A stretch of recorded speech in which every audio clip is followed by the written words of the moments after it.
Please pause for a moment of silent meditation.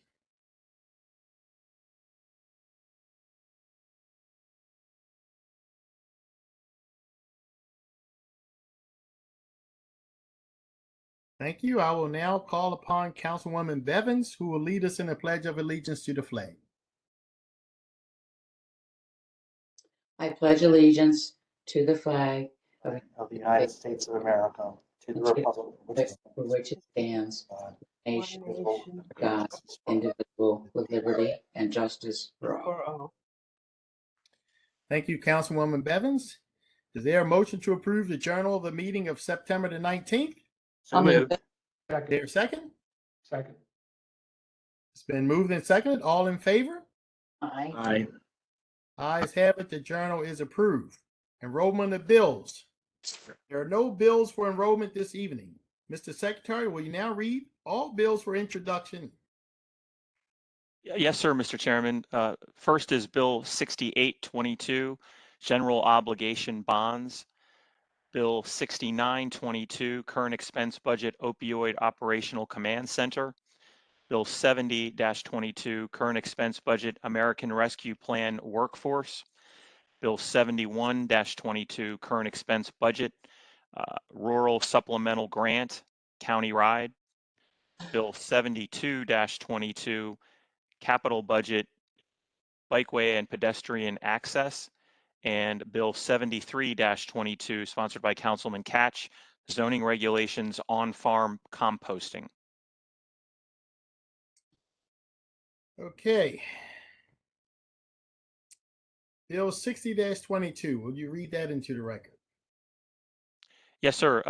Mr. Chairman, Bill 60-22 is the Baltimore County Ethics Law Amendments for final reading and vote. Okay, I'll call Ms. Susan Dubin. Thank you, Mr. Chair. Good evening, Mr. Chair and members of the council. We are introducing Bill 6022 to amend the county ethics laws to conform to the laws that were recently passed in the General Assembly by the state as required by state law. Okay, are there any questions or comments from the members? I believe during the work session, we had extensive testimony. We had you explain what those changes were. Are there any questions or comments from the members? Mr. Secretary, please call the roll on Bill 60-22. Mr. Jones? Aye. Mr. Quirk? Aye. Mr. Patoka? Aye. Mr. Catch? Aye. Mr. Marks? Aye. Mrs. Bevins? Aye. Mr. Crandall? Aye. The ayes have it. Bill 60-22 is passed. Mr. Secretary, next bill, please. Next is Bill 61-22, Capital Budget, Bikeways and Pedestrian Access. This is a different bill than the one that I read earlier for intro this evening. Okay, Ms. DeAndrea Walker. Good afternoon, Chairman and members of the council. The administration is requesting a supplemental appropriation of the state funds totaling $120,000 to the Bikeways and Pedestrian Access Bulk Capital Program project. The funds will be used for a feasibility study, including the preliminary design of a trail connection from the current terminus of the Torrey C. Brown Trail in Baltimore County to the Jones Fall Trail in Baltimore City. The proposed supplemental appropriation will be used again for the feasibility study and the preliminary design. We are also have also hired the on-call contractor. JMT will be conducting the study, and the next phase of the project will include the project design. The county is required to do a 20% match, which is $30,000 of the $150,000 of the total amount. I'll take any questions that you may have. Thank you, Ms. Walker. Any questions or comments from the members? I do, Mr. Chair. Yes, Councilman Marks. Ms. Walker, I just wanted to again reiterate my support for the Northeast Trail becoming a priority. Councilwoman Bevins and I have pushed for this, I think, for over the past dozen years, and it's an important regional link. I wholeheartedly support the study before us regarding the North Central Railroad Trail. But I also think the Northeast Trail should finally advance. So thank you. Mhm. Thank you, Councilman Marks. Any additional questions or comments? Mr. Chairman, Yes, Councilman Quirk. just basically echoing Councilman Marks's sentiment on this. And also, Ms. Walker, I know we're going to talk about River Road soon. River Road Yes, sir. soon. River Road soon. So I look forward to an update on that one and hope we're making good progress. But I love the effort here. Definitely give great credit to the county exec and public works and everybody working on this super important connection and also other connections throughout the county. Citizens truly want walkable, livable, sustainable communities. And if you look at especially young home buyers, they want trails, they want to be able to walk and bike different places, and they're willing to pay more for properties to have those amenities and that advantage as well. So this type of work is super, super important. Appreciate it. Thanks. Thank you, sir. Any additional questions or comments? Just like the work session, I'm not going to talk about the trail on Red Run Boulevard connecting it to the Metro Center. But what I will say is these trails are becoming, almost like a destination for people. People will travel all across the state to ride and bike on certain trails that they've heard about. And, just to go someplace different other than the place they normally go. And it can also be not just good for our citizens, but a good economic driver to bring people to our communities. On that note, let me see, Mr. Secretary, if there's no additional questions or comments, why don't you call the roll on Bill 61-22? Yes, sir, Mr. Chairman. Mr. Jones, Aye. Mr. Patoka, Aye. Mr. Catch, Aye. Mr. Marks, Aye. Mrs. Bevins, Aye. Mr. Crandall, Aye. Mr. Quirk. Aye. Guys have it, Bill 61-22 is passed. Mr. Secretary, next bill, please. Thank Bill you. si- You're welcome, Ms. Walker. We thank you so much for your testimony. Next, Mr. Chairman, is Bill 62-22, local current expense budget, local health department health disparities funding. Mr. Lawrence Richardson.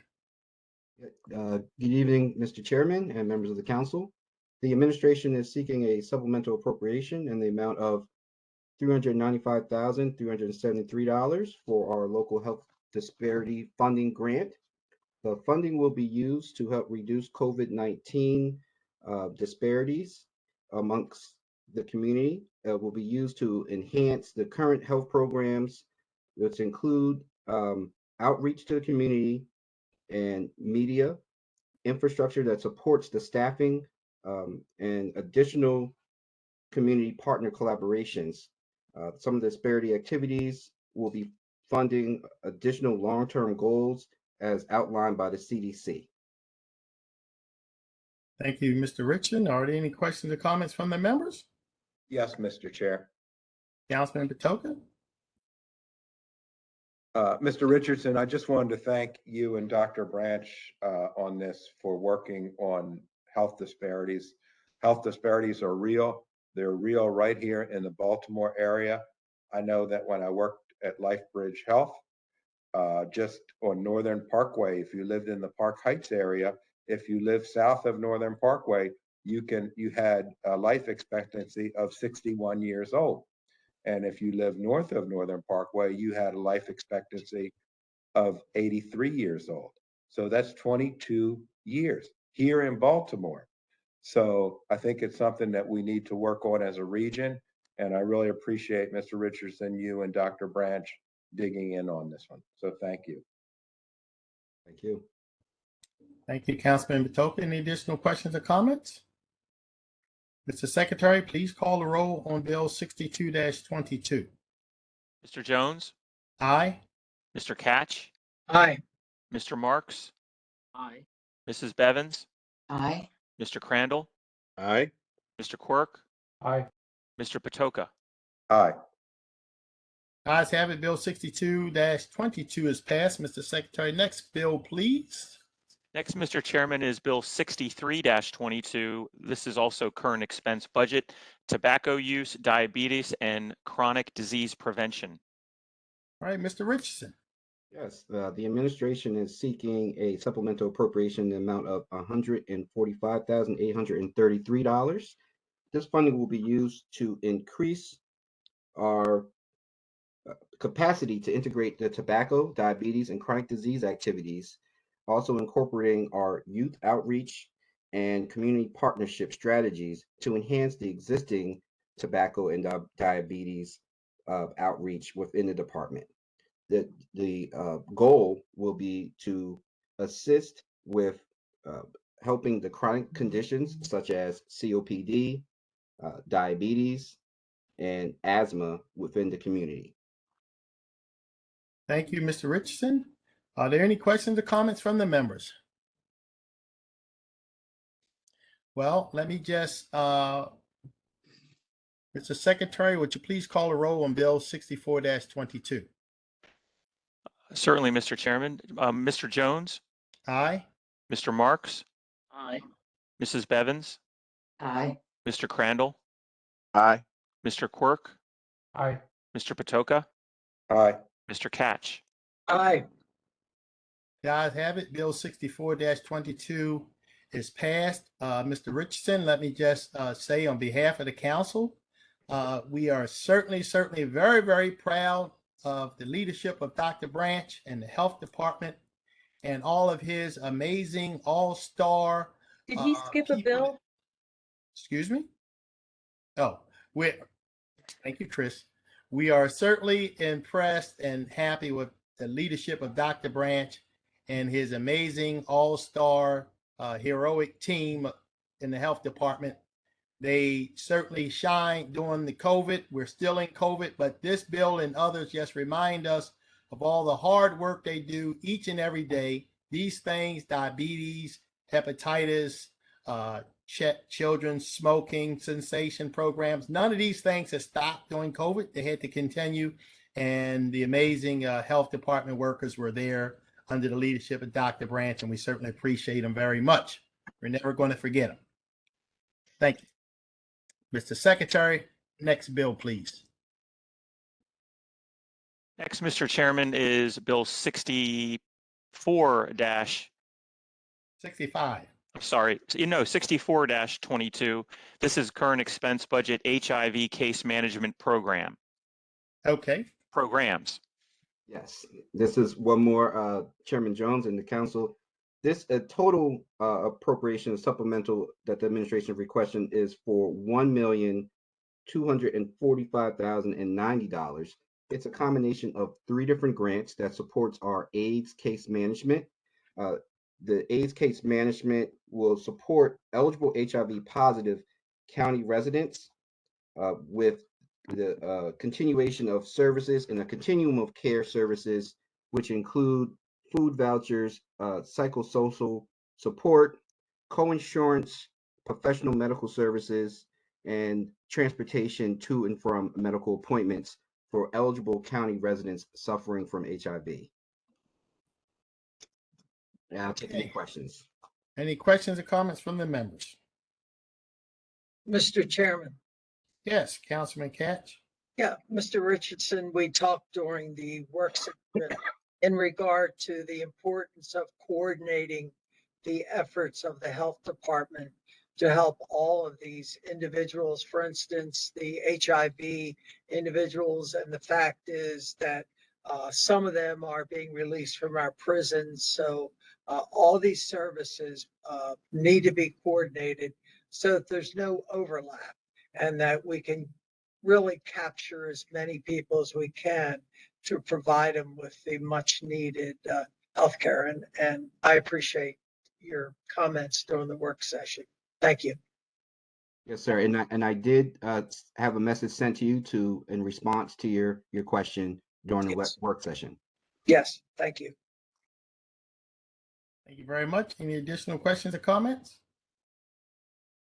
Mr. Secretary, please call a roll on Bill 64-22. Mr. Jones, Aye. Mrs. Bevins, Aye. Mr. Crandall, Aye. Mr. Quirk, Aye. Mr. Patoka, Aye. Mr. Catch, Aye. Mr. Marks. Aye. Ayes have it. Bill 64-22 is passed. Mr. Secretary, next bill, please.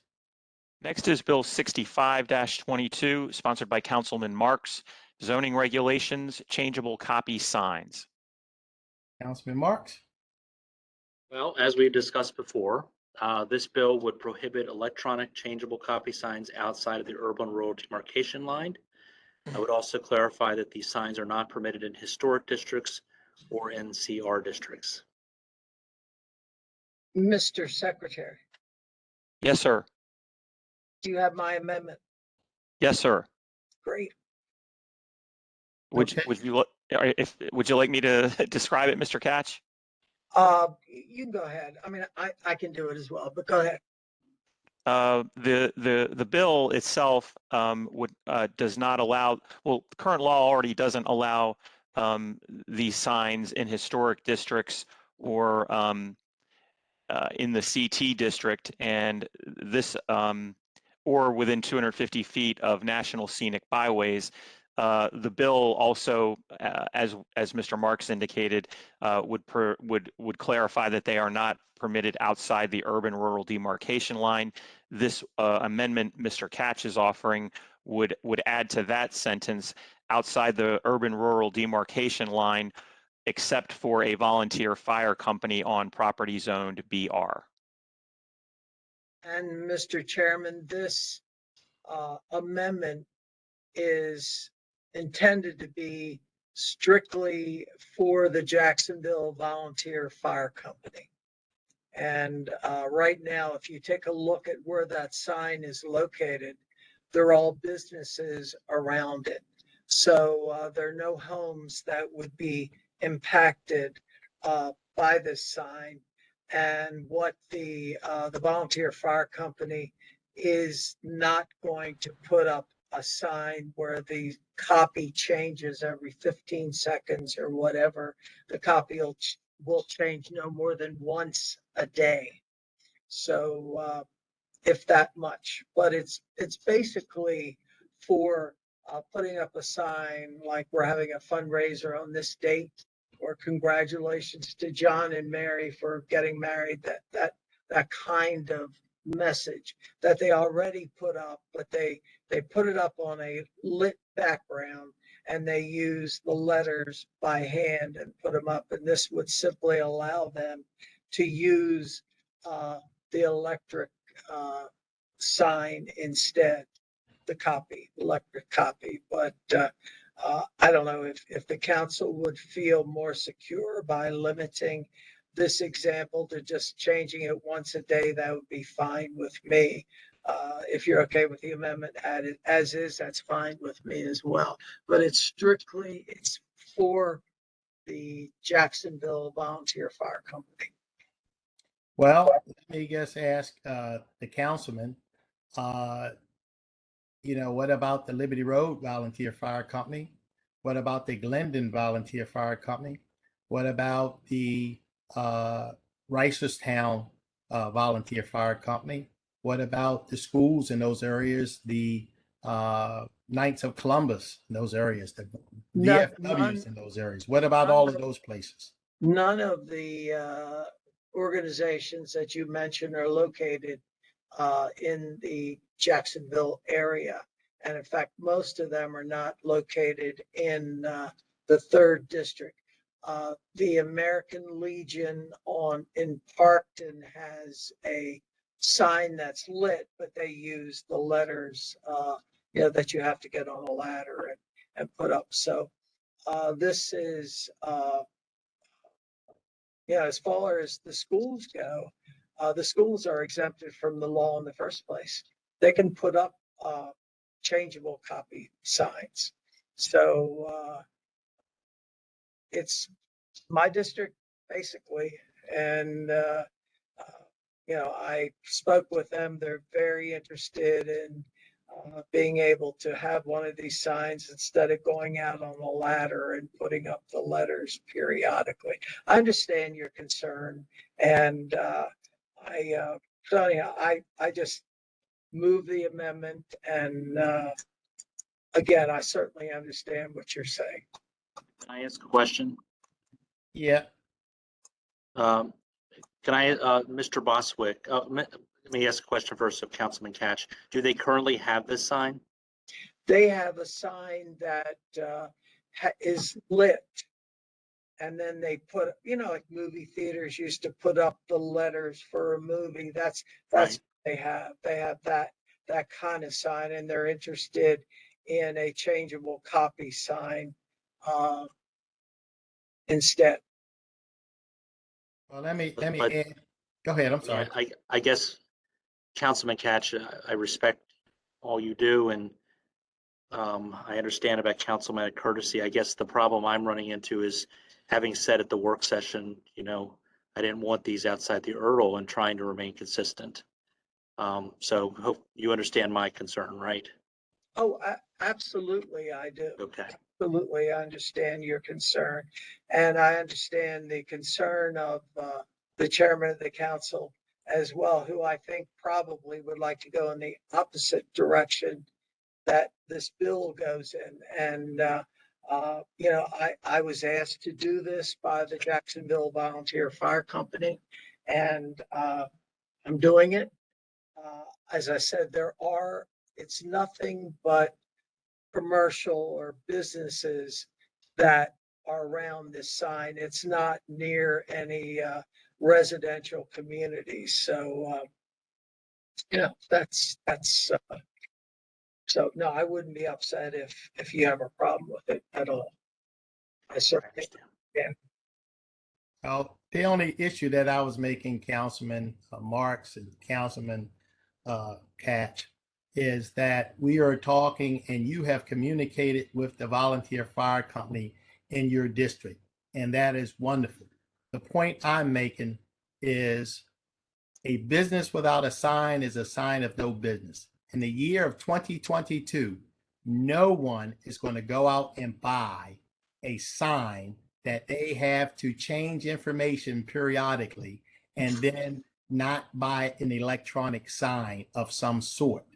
And this bill is anti-business, is anti-freedom, and is basically out of touch with the year of 2022. And to think that somebody's going to go out there and get on the ladder to change the copy on the sign is just ridiculous. And I understand, and I've talked to my colleague. I've said, listen, let's work with the planning. Let's work with PAI. Let's come up with something that can put some confines, some constraints on the sign so it not be a video billboard. But to say no changeable copy at all, it's just, for 2022 is sort of on the ridiculous side. And that's sort of like the way I feel about it. It's like all or nothing. And why? And why does my colleague from the 5th district feel like he has the need and desire to police the people in my community? I have no idea. But I've had churches outside of the URL who wanted to have a copy on the bottom of their sign, and they do. And it says Bible study, Wednesday, service, 9 a.m. Sunday. And from time to time, they may change it to say something else. Maybe they're having a conference. It's not a big deal, and no one's in my community is complaining about it. But it seems like our friends, the ones who want to have all the freedom in the world and all the property rights in the world, have nothing to do but imply their constraints over other people. So that's the way I feel. So I'm against the bill. And Councilman Catch, I appreciate you trying to fix it for your volunteer fire company. However, I can think of a half dozen other people that are not here tonight that won't know anything about this until the time that their sign breaks and they want to replace it. And then they'll find out that they can't do it because on October the 3rd, we decided you can't.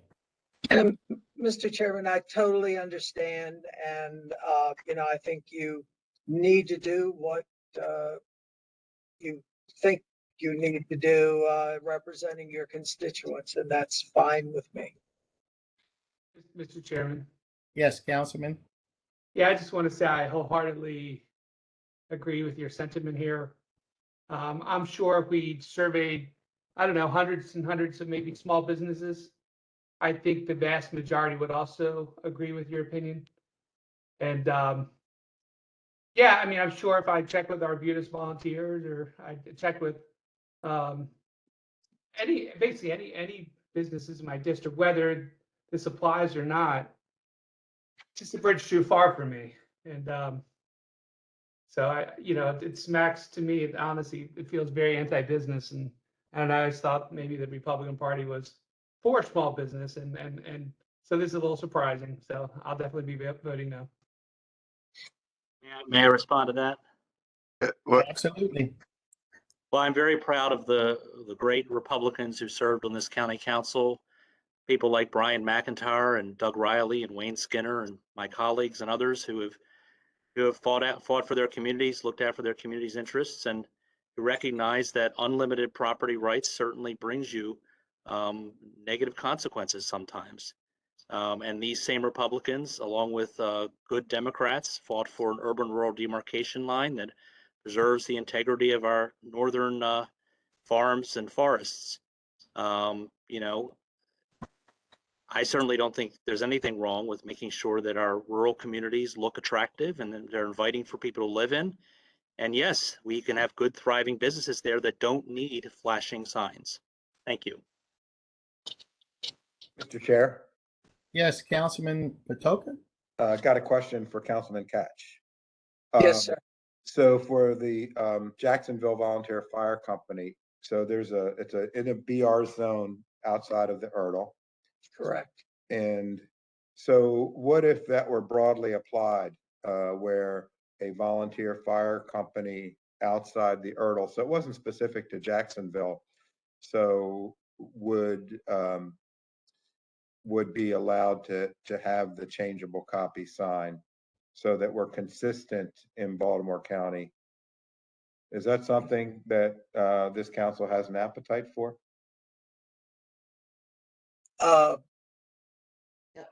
First of all, I don't believe that there are any volunteer fire companies that are zone BR that this bill would apply to. Of course, in 2 years, the members of the council have the option to change the zoning for their particular volunteer fire company to BR.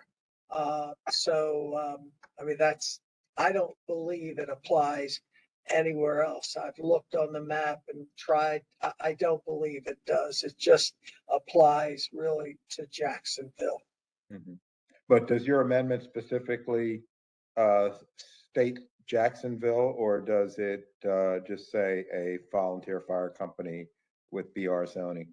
Yeah, first of all, I apologize for my picture not being there. I don't know what's wrong with the computer, but I don't know if the chairman's locking my picture out on purpose. I'm only kidding. Of course not. Only kidding. But I forget what your question was. What was your question? About the fire, does your amendment specify Jacksonville, or is it just a volunteer fire company with a BR zone? With the BR. I can answer that if you like, Mr. Catch.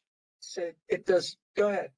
It is specific to the BR zone, but not specifically Jacksonville. Okay, thank you.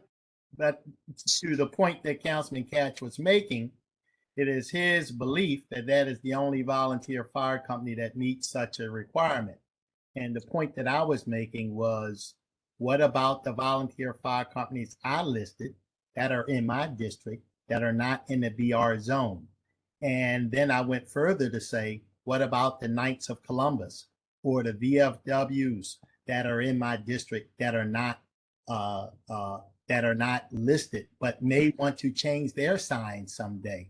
The point I'm making is we should work towards coming up with some regulations so that we not have some video signs that can be flashing and very disruptive.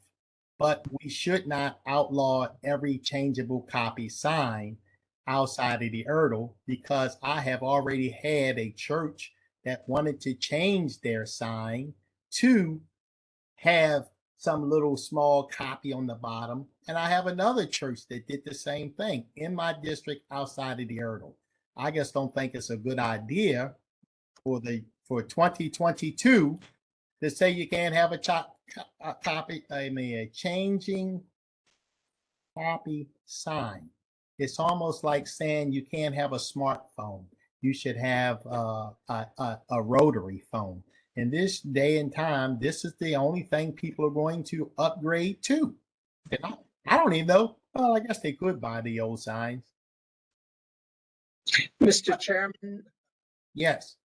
yeah, I think that for us to consider legislation that would allow the changeable copy signs, we would need to really work on the issue. First of all, we don't want bright changeable copy signs. I mean, that's something that would need to be taken care of. We don't want ones that are going to change every 15 seconds. We certainly don't want the video in the rural areas of Baltimore County. But I think what I'm talking about, and what you're talking about, is something that would need to be investigated and done in the future by working with departments, et cetera, to come up with legislation that's going to work. Because I think you're right. I don't think that people are going to, who have a volunteer fire company or a VFW, are going to be buying a sign that isn't changeable copy. I just think there'll be fewer and far between. So, but again, I think this is something we need to do. Rural Baltimore County and get the input from the community associations, et cetera, because I don't think there'd be a problem with something where the intensity of the light weren't so high, and that the changing of the sign would be as frequent as they're allowed today. So that's what I think that we would need to do. Well, I appreciate your comments. I think we're at the same place. Mr. Chair. Yes. Mr. Chair, this is Crandall. I Councilman Crandall? apologize for not being on video. That's okay. I had to call in today. Well, we always have to have you, Councilman Crandall. Well, Mr. Chair, I appreciate your sentiments, and I also understand what Councilman Marks is trying to accomplish with this legislation. I'll just say, first of all, I don't think this is a partisan issue. I think it's a matter of Councilman Marks trying to look out for his own communities, and I applaud him for that. That's what he always does. However, I think that an all-encompassing bill is a little too far of a stretch for us to be making right now. And if there's a particular concern in a certain area, then that, I think, can be addressed through a bill that is more narrowed in scope. And I think that you, Mr. Chair, you and Councilman Catch have really hit the nail on the head. That hey, let's work through PAI and come up with something that is less broad in its scope, but that communities can live with, and that also it meets modern standards. I think, Mr. Chair, I think you're right on the mark in saying that these signs, no one's buying a placeable sign anymore. we're moving into, where we certainly are already into a digital age. So maybe we can regulate what the signs do and how often that they do it, and the hours in which they're able to do it. So maybe we should need to take a step back and and really look into the details of this to make it more palatable for all of us. And that's all I have to say, Mr. Chair. Thank you. Thank you very much, Councilman Crandall, for your very thoughtful comments. I'm going to ask Councilman Marks, ask at this point, are there any additional questions or comments? I'll ask you, Councilman Marks, do you want to take a pause and back up and talk to PAI and trying to work out something that is middle down the road that we all can live with, or do you want to proceed? Well, a lot of the people who support this would make the point that they believe the council already prohibited these, but that it's simply a technical error in the drafting. Look, I've delayed this twice before. If the bill fails, it fails. There's a new council term coming up. It can always be reintroduced by someone else, but I feel like I just want to move ahead with this. All right. Mr. Chairman. Go right ahead. Yeah, I mean, I was kind of poking fun at the freedom versus anti-freedom parties that seem more delineated on the federal level than the local level. But yeah, but saying that, I do think this is. I mean, I appreciate what Councilman Marks is trying to do. I really do. I appreciate the sentiment. I appreciate what he's advocating for his constituents. So no way am I trying to dismiss that. You know, I'm also under the strong opinion that this type of issue is better left to either regulation or on a case-by-case basis versus just a blanket copy around the county, affect everybody's districts. I mean, if it was just in Councilman Marks' district, it wouldn't even faze me. But I think this really does kind of apply differently for different council districts, perhaps even too. And you know, I mean, if Councilman Marks is okay with it, maybe we table this. Maybe we table this for a little bit, try to work through it a little more, maybe come up with more regulations. That way we don't have to take a vote. We just give a little more time. But I just want to kind of get the thoughts of the members. I'm not trying to jam anything down. I'm just kind of proposing another idea as well. Well, let me ask this question, Mr. Chairman. Can I ask something? Sure. Would the members be supportive of a resolution directing the planning board to look into this with a short turnaround?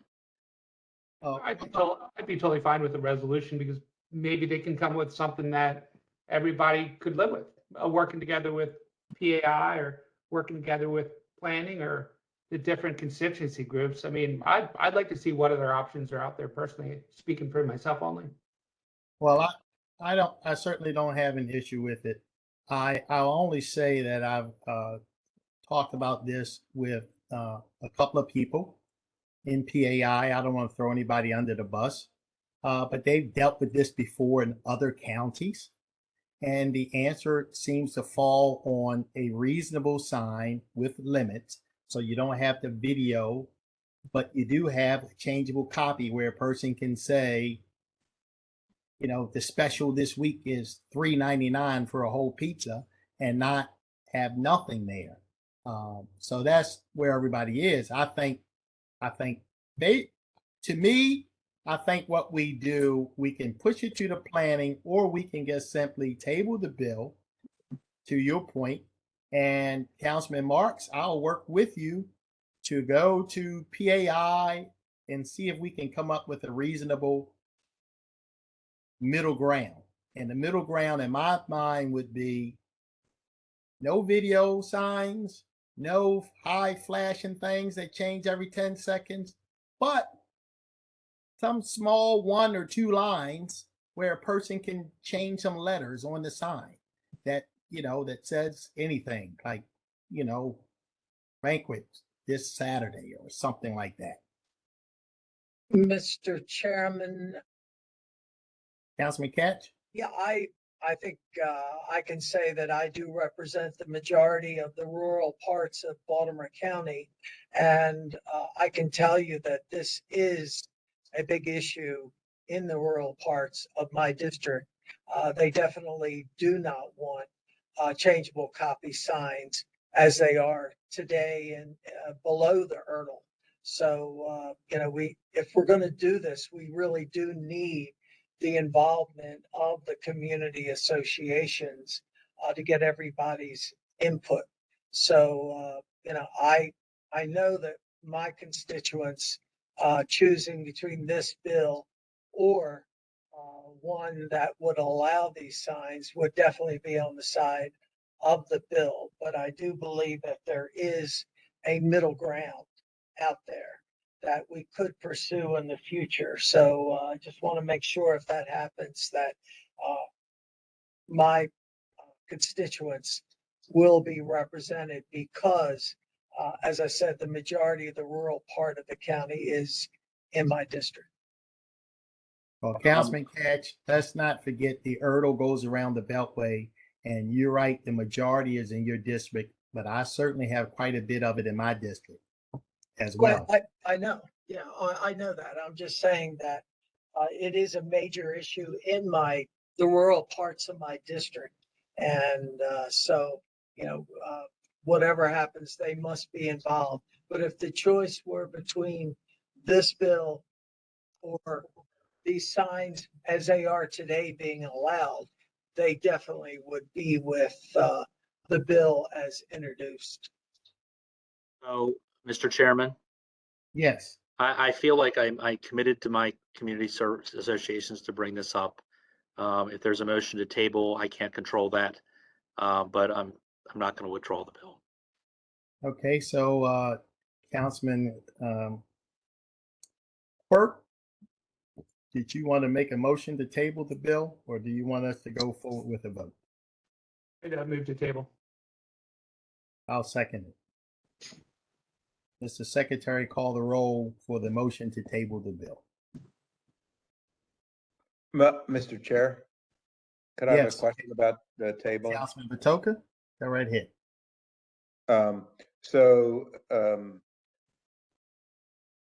In terms of what happens with tabling the bill, and the council will change in a few months, how does tabling affect the bill as the council changes in membership? For all intents and purposes, if we table the bill would have to be reintroduced.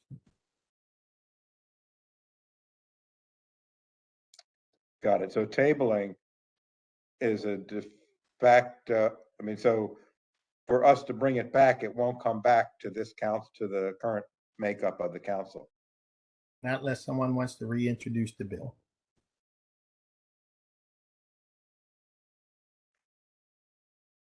I see. So in December, the bill could be reintroduced. Bill can always be reintroduced. This is the second time, Councilman Marks? This will be the third time. Third time. So, Mr. Chairman, it's Crandall here. So it cannot be, to my knowledge, and Mr. Bostwick or Mr. Phillips can correct me, it cannot be extended any longer. It can only be tabled. Is that correct? Well, Mr. Crandall, this bill could be extended, but there is currently a motion to table and a second that is pending. So that is what is subject to be voted on at this time. And a table does effectively end the bill, because unless it was brought off the table at this particular meeting this evening. But once this meeting is concluded, then that bill is essentially concluded. And Mr. Bostwick, if you could elaborate on Councilman Patoka's question, when could it be reintroduced and become part of the legislative cycle? I'm sorry. Generally speaking, it could be introduced as indicated anytime. However, as a practical matter, because there is a new council being seated with 2 new members in early December, there could not be any bills introduced, at least any substantive bills introduced at the first November meeting, and we do not introduce legislation bills at the first December meeting because there is no work session at the end of December for the first January meeting. I don't want to confuse you, but those are the practicalities. Mr. Bostwick? Yes, sir. So, I mean, I thank you for your confidence, but it is possible, I think, that there could be 7 new members. And so if that is the case, then the bill is, at this point, the bill, if we table it, it dies right here.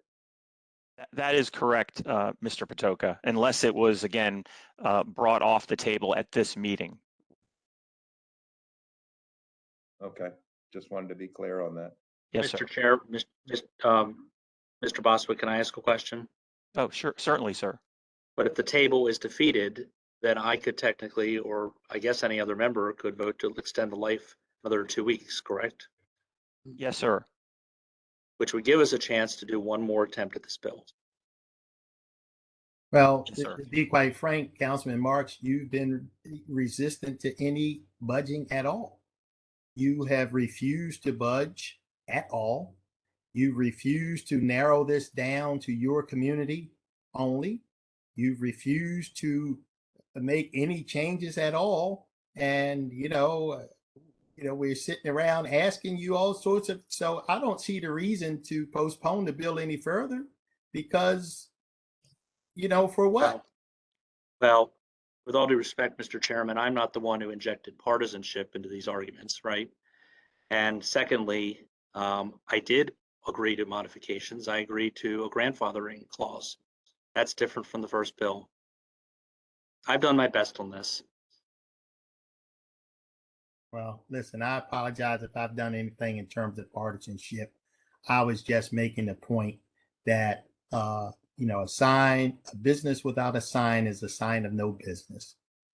And I think when we think about freedoms, people and property rights, people who own a business may want to put a sign up, or a volunteer fire company or whoever. We've been down this road enough. We've kicked this horse enough tonight. There's a motion on the floor. Are there any additional questions or comments? The motion is the table. It's been seconded by myself. Are there any additional comments? Mr. Secretary, call the vote to table. Mr. Jones, Aye. Mr. Quirk, Aye. Mr. Patoka, Nay. Mr. Catch, No. Mr. Marks, No. Mrs. Bevins, Aye. Mr. Crandall. Aye. Okay, the bill is tabled. Thank you, everyone, for a very spirited discussion. I made the offer, Councilman Marks. I look forward to working with you if you want to do something again on this particular subject. Thank you, Mr. Chairman. You're more than welcome. And okay, where are we now? Man, I lost track. I believe we're in fiscal matters. Yes, sir, Mr. Council- Chairman. Council will consider all fiscal matters. Extensive testimony was taken at the council's work session on September the 27th. The witnesses who testified in the work session is available. They are available to restate their testimony if needed. I will now call upon the secretary to read the cover letter of fiscal matters 1 through 5.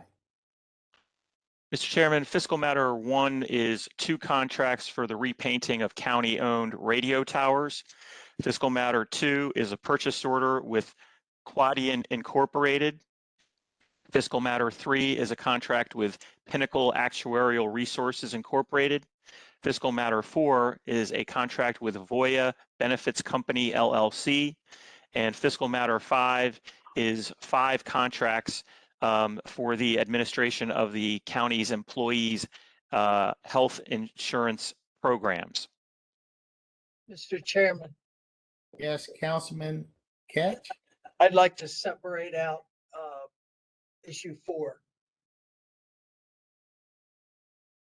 Okay, we will pull issue 4. Which one is that, Councilman? Mr. Foyer? Yes, fiscal matter 4 is the contract with Voya Benefits Company, LLC, to administer the county's flexible spending health savings account. Okay. Any additional questions or comments from the members? Okay, we will now, let me see, here's, give me 1 second. Is there a motion to approve fiscal matters 1, 2, 3, and 5? I'll move it. Second, Okay, Mr. Secretary, it's been moved and seconded. Call the roll on fiscal matters 1, 2, 3, and 5. Yes, sir, Mr. Chairman. Mr. Jones, Aye. Mr. Catch, aye. Mr. Patoka, Aye. Mr. Quirk, Aye. Mr. Crandall, Aye. Mrs. Bevins, Aye. Mr. Marks. Aye. The ayes have it. Fiscal matters 1, 2, 3, and 5 are approved. And just for the record, I raised some objections before.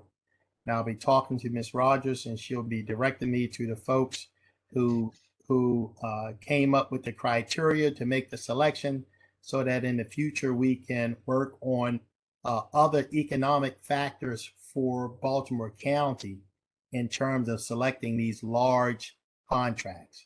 For example, I guess I'm team Blue Cross Blue Shield Care First. They are a very large employer here in Baltimore County. They are one of the largest employers here in Baltimore County. They are located right in my community, and I just feel like all that they do for our community, the fact that when they do well, we do well with income taxes and so on and so forth, is very important to the economic vitality of Baltimore County. And I think that there's some consideration should have been given for that local team. So that said, we'll move on. Mr. Chairman, Yes. we're going to vote on number 4 now, or what? Yes. Yeah, okay. I do have some comments to make about Voya. Okay. If you don't mind, let me, Ms. Rogers had her hand up. I'll let Ms. Rogers make her comment, and then we'll move on to you. That's how I apologize. Go ahead. No. No apologies necessary. And Mr. Chairman, we certainly look forward to working with you because since last week, I did have the team do some research for us, and for the local preference, like a business being in a location in those counties that we were able to benchmark with since last week, it has been done legislatively.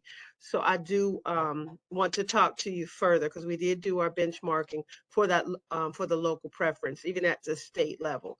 There's legislation that governs that part of it. So I do look forward to talking further with you. Okay. But we'll be making those adjustments for next time. Yes, we want to talk to you about what you wish. It's not done through policy. Local preference is done through legislation. Okay. No problem. I guess the reason I asked, are you okay with moving forward today with what we've done? Yes, sir. Absolutely. Based on the criteria that was set. Yes, sir. Absolutely. Okay. And I guess that would only be fair. Councilman Catch. Yes, sir. I have some real concerns about this company, Voya, which is located in New Hampshire. First of all, I deal with them personally because I have some insurance through the Board of Education of Baltimore County. I received a bill from them that did not look very professional, to be blunt about it, with no explanation as to why I owed, I think it was $23 and some cents. Well, I paid it. I didn't question it because, well, I just didn't. But however, I've heard from a number of constituents who have had dealings with Voya. And one of them told me something that's very disturbing. And that is that she got a bill for 80 some dollars from Voya. And she didn't know, first of all, if that was for the year or monthly. And she called them up and they told her it was monthly. And then they proceeded to tell her, well, they thought that the benefits office of the Baltimore County Public Schools was being audited. I said, well, I don't know one way or the other. But then she said her advice to my constituent was, don't pay it. Don't pay it. And I said, what? If you don't pay that and it is due for your health insurance, you're going to lose your health insurance. And I don't understand how a company like Voya would make such a careless statement to someone that don't pay the bill. We're talking about health insurance. And this person I spoke with is a retired county school teacher. And, the older you get in age, the more you need health insurance. And I advised her to pay it. And she said, well, how am I'm not going to go into her situation. It's very complicated. The benefits office has messed up so badly with the Board of Education. It's a real mess. And ultimately, she is going to be refunded money that she shouldn't have paid in the first place. So, but my concern is if she doesn't pay it, she'll lose her health insurance. And she's concerned that with the way things are going, she'll never get her money back because she doesn't know whether this would be refunded or should have be paid. I mean, it's just up in the air. And so I don't feel good about Voya at all. I think this advice that they gave her was pretty reckless, actually, pretty reckless considering what the insurance covers. So, Ms. Rogers, this is the experiences I've had with constituents who deal with Voya via the Board of Education of Baltimore County. And as I said, with my particular situation, there was no explanation of why I owed this money. On this constituent, there was no explanation of why she owed this money. And, I think that any bill that's sent out like that, it needs to be explained. And they're not doing that. They're absolutely not doing that. And, I don't know what the contract with Voya looks like, but I would think that you'd have in the contract that they at least, if they're going to bill somebody, explain why this is the bill, what's going on. Mr. Chair, or Ms. If you, Ms. Rogers, you had your hand up first, and then I believe it was Kevin Reed. Mr. Reed, yes, sir. Councilman Catch, I empathize, and it pains me to hear the challenges that you and your fellow retirees are experiencing. But as Mr. Reed will elaborate, we have not had those same kinds of experiences with Voya.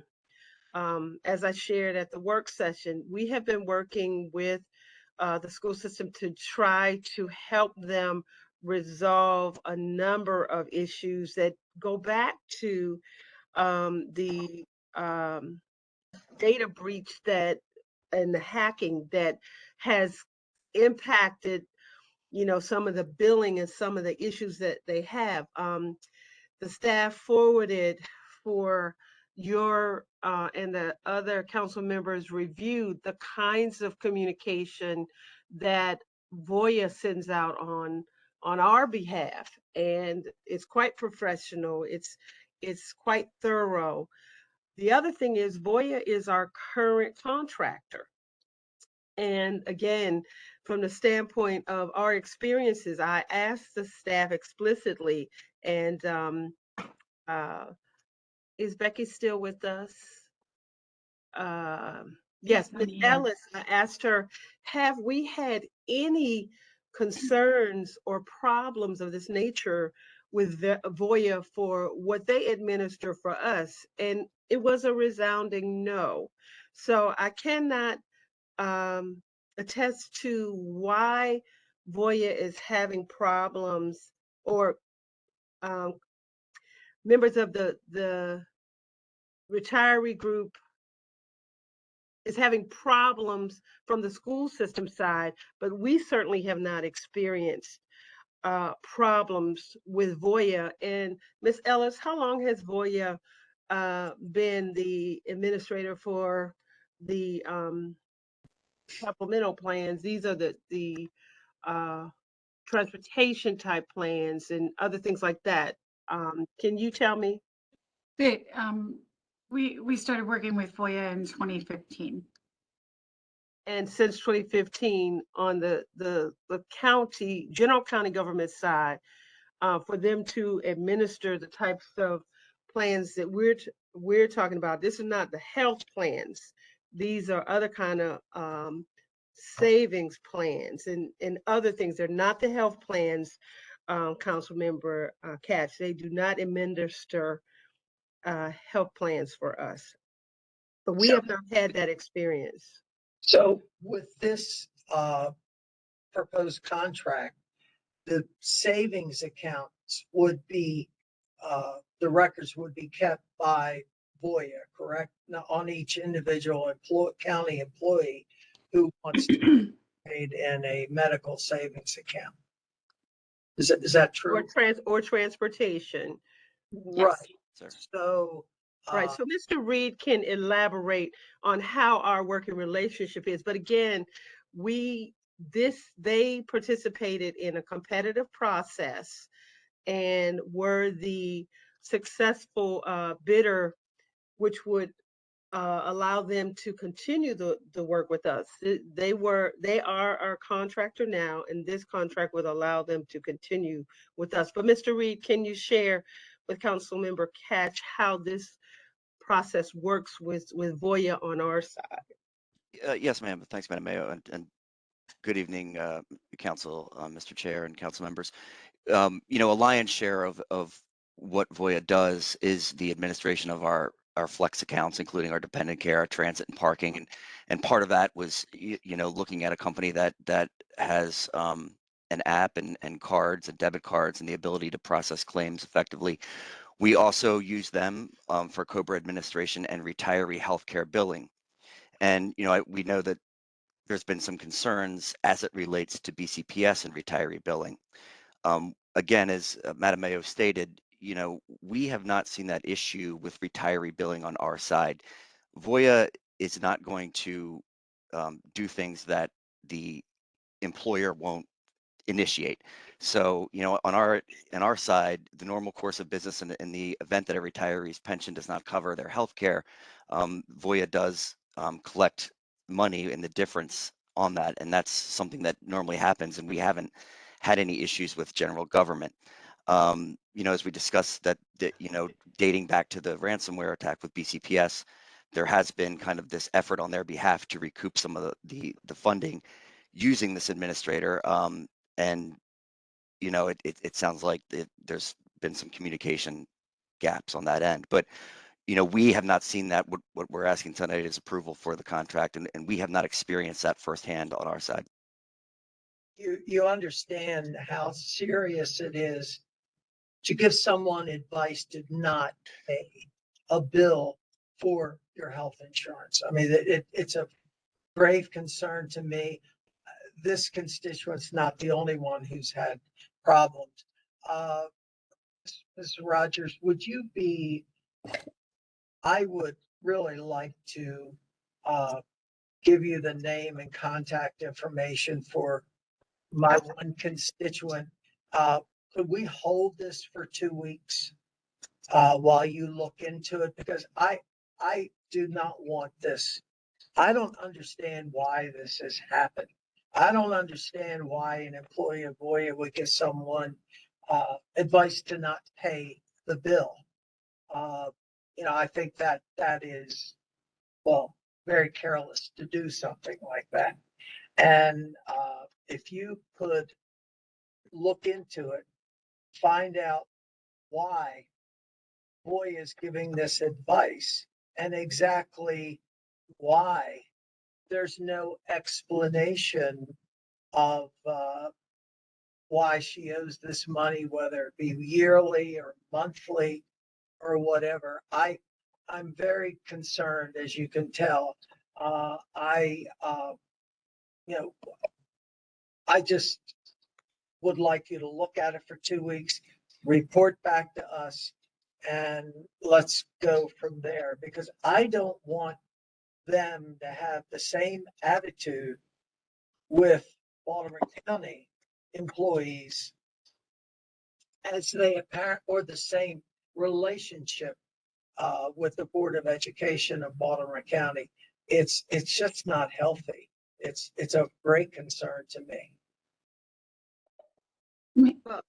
Councilmember Katz, first and foremost, absolutely, we will reach out and get the information for you. But my concern about the two issues, that's the contract with the school system. And again, we're currently already in contract with Voya. They competed for this contract, were the successful bidder. And again, on our side, we have not experienced this. Now, clearly we will address your concerns, but I would have to defer to the team about delaying and how that will set us back based on open enrollment, which begins in 2 weeks. Do you know when the contract expires? Our this current contract expires in December. Okay. So, and so in 2 weeks, there'll be open enrollment. I don't know why that would affect open enrollment, but I want to feel confident if I'm going to support this particular contract. I don't understand why they're, and I'm so happy that they're good with Baltimore County employees. I'm not happy that they're not very responsive or responsible when it comes to Board of Education of Baltimore County retired employees. I don't know how they are with the regular employees. I've only gotten these complaints from retired employees. So I would System, retired school system employees, sir. I'm sorry, I didn't hear you. I said retired school system employees. Correct. Oh, right. Correct. And can I add something? I mean, listen, I have received, I was not sure exactly what vendor they were dealing with, but clearly we all know that the school system had the ransomware attack, and as a result, they had a number of issues with the health care costs of their retirees. Some people were overpaying, some people were not paying or not being charged at all, and some people were. So they have came up with a system to reconcile that. Whereas I think I read in the paper one person owed or could owe as much as $20,000, and based on the amount of money that they're owed, that they're going to pay it over time, as much as maybe 5 years to pay it back to the school system. So that is probably the reason for some of these issues. I'm taking a guess here because I don't 100% know, but I do know what I just said to be true. Now, what happened with the person you were dealing with, Councilman Catch, I don't know. And I don't know if, I don't know what type of advice people were giving, but clearly that's been sort of like the genesis of their issues as it relates to healthcare, especially retirees. On that note, I think the most we can get is probably the word of Ms. Rogers that they will assist any employee you come up with through the proper channels with the school board. With the schools in terms of, making sure somebody is made whole. And the schools so far has appeared to be very reasonable in their approach and giving people time to pay back the monies that they owe. So I'm assuming that they will be just as reasonable in dealing with whatever person you bring forth, Councilman Catch. But I think, well, I wasn't going to take the time of the council to explain the whole situation. It's a huge mess. But again, there is no explanation as to why she owes this money. None. Just like there's no explanation why I owed money. Now, mine was a small amount. If $23 is it, I sent them $23. But $80 a month's a lot of money. And what guarantee is there that it's going to be refunded? And I don't, if you want me to go into detail, I'll go into detail about this. And let me just say then, this constituent knows other retired school teachers. And guess what? They started calling me because she dealt with me. So they're calling me with their complaints about Voya. And of course, complaints about the retirement, the healthcare benefits for retired school employees, which I understand. I don't know.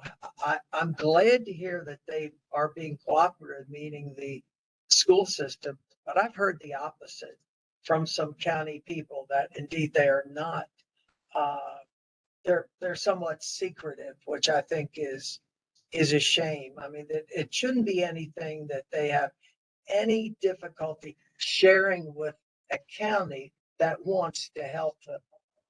But apparently there are issues about them allowing us to help them to resolve the problem. So, if you want to vote on it now, I can't vote for it at this point. But if you feel Councilmember Cass, I just want to say I don't think it's appropriate that we go into detail about a particular constituent. But again, as the chairman indicated, we are working with the school system. Ms. Ellis and her team are working with the school system doing the analysis. We're also working on how we can help address this. But my only concern is I would not want to cause a domino effect on our side with respect to open enrollment. And this is the reason why. And Mr. Reed and Ms. Ellis, please correct me if I am incorrect. But if Voya is not offered, if they're going to be our contractor, and if we don't vote that the contract is going to be awarded, then that would impact our ability to have Voya as an offerer until we know that the contract is going to be awarded, which creates a challenge for us on our side, because we would have to then do some type of contract extension in order to even,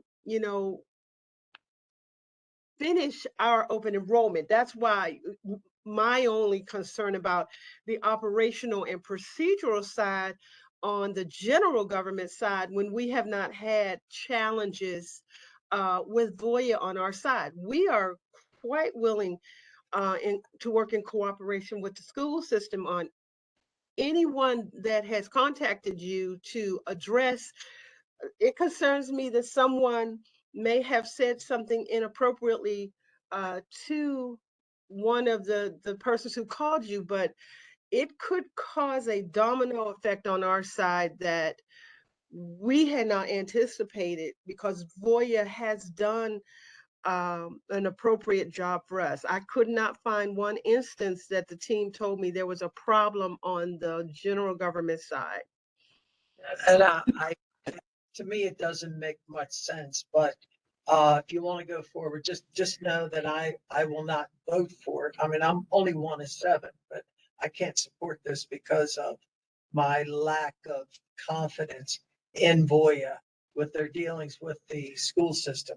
But I will, if we vote on this, I will go ahead and send you the name of the constituent, and I appreciate if you get it straight, because it is Absolutely, sir. More it's than really ridiculous.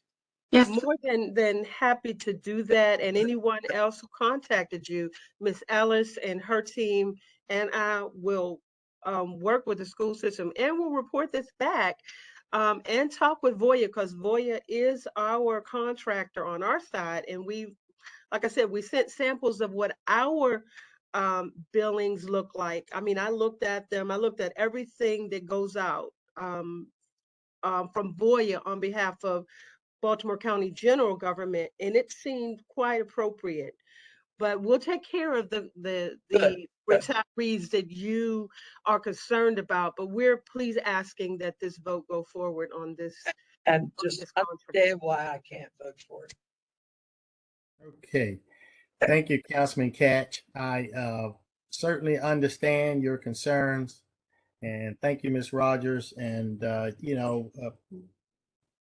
I just went through this, and those that were here at the work session, you understand, and I toned it way down this evening because we have an agreement to move forward and see if we can come to a different place in terms of making sure that the local healthcare company has the credit given to them that they deserve in terms of scoring. Not to guarantee that anyone gets a contract, because we want it to be open and competitive, but just make sure that we are looking at the things that we probably should take into account, since we are vested and interested in the economic vitality of Baltimore County. That said, I went along with the process because anything else probably would have probably not been fair to all the participants. So on that note, I'm going to ask, I understand we are Councilman Catch, but keeping the train moving on time, I'm going to ask, is there a motion to approve fiscal matter number 4? I'll move it. I'll second. It's been moved and seconded. Mr. Secretary, please call the roll on fiscal matter 4. Mr. Jones, Aye. Mrs. Bevins, Aye. Mr. Marks, Very reluctant, yes. Mr. Patoka, Aye. Mr. Catch, No, Mr. Crandall, The continuity of things, aye. and Mr. Quirk. Yeah, most of these open enrollments coming up, and I hear what Ms. Rogers is saying. I get the time sensitivity of it. But I do hope that Mr. Catch's constituents are answered. And I have heard of many other people that have had issues. So I'm voting yes, but I hope we get some good follow-up there and make sure Voya's attentive and exceptionally responsive, not only to the county system, but also Baltimore County Public Schools. Even though they're a different budget, it's still critically important that Voya does everything they can to work with our school system, especially on the issues that the school system has been having, which we've heard a lot of real problems on. So thank you. Yes. Well, thank you, Councilman Quirk, and the ayes have it. But to your point, Mr. Chair, Yes, Chair, if I Councilman may, President? Yes, please. I don't know how we do this, but my yes vote was with a clothespin on my nose. Well, Same. to the point that everybody's making, we care, to your point, Councilman Quirk, listen, I certainly care as much about employees that work for the school system as work for county government. I see them as the same. They're providing this service to the citizens of Baltimore County, and we want them all to receive the service that they deserve. And I am certain their representative will know how close this vote was. And I am counting on you, Ms. Rogers and Mr. Blades, to make sure, and I'm sure our representative from BCPS is on the line listening, as they always do. And we want to make sure that we take care of all of our retirees. And so far, so far what they've done in terms of giving people as much as 5 years to pay back the monies sounds like a reasonable approach to me. So I was happy to hear that. So now we just need to fix some of these other issues. Mr. Chairman. Mr. Chair, you Yes. certainly have our commitment to do that. You know you have our commitment to do that. We are committed to continuing to work with the school system, but specifically with Voya and some of these concerns that have been articulated to us this evening. Thank you, Ms. Rogers. Councilman Quirk? Yeah, just real briefly, I also wanted to say, look, I have a great deal of respect for, Kevin Reed and Ed Blades, the work that they do along with their group, and Ms. Rogers, and I'm absolutely sure, especially after this dialogue, that the communication lines will be open very wide, and hopefully we do have issues from time to time. I know Mr. Reed and his whole group will be on top of it. So I have a lot of confidence in that respect, and it's good to have that communication. So thank you, Mr. Chairman. Thank you, Councilman Quirk.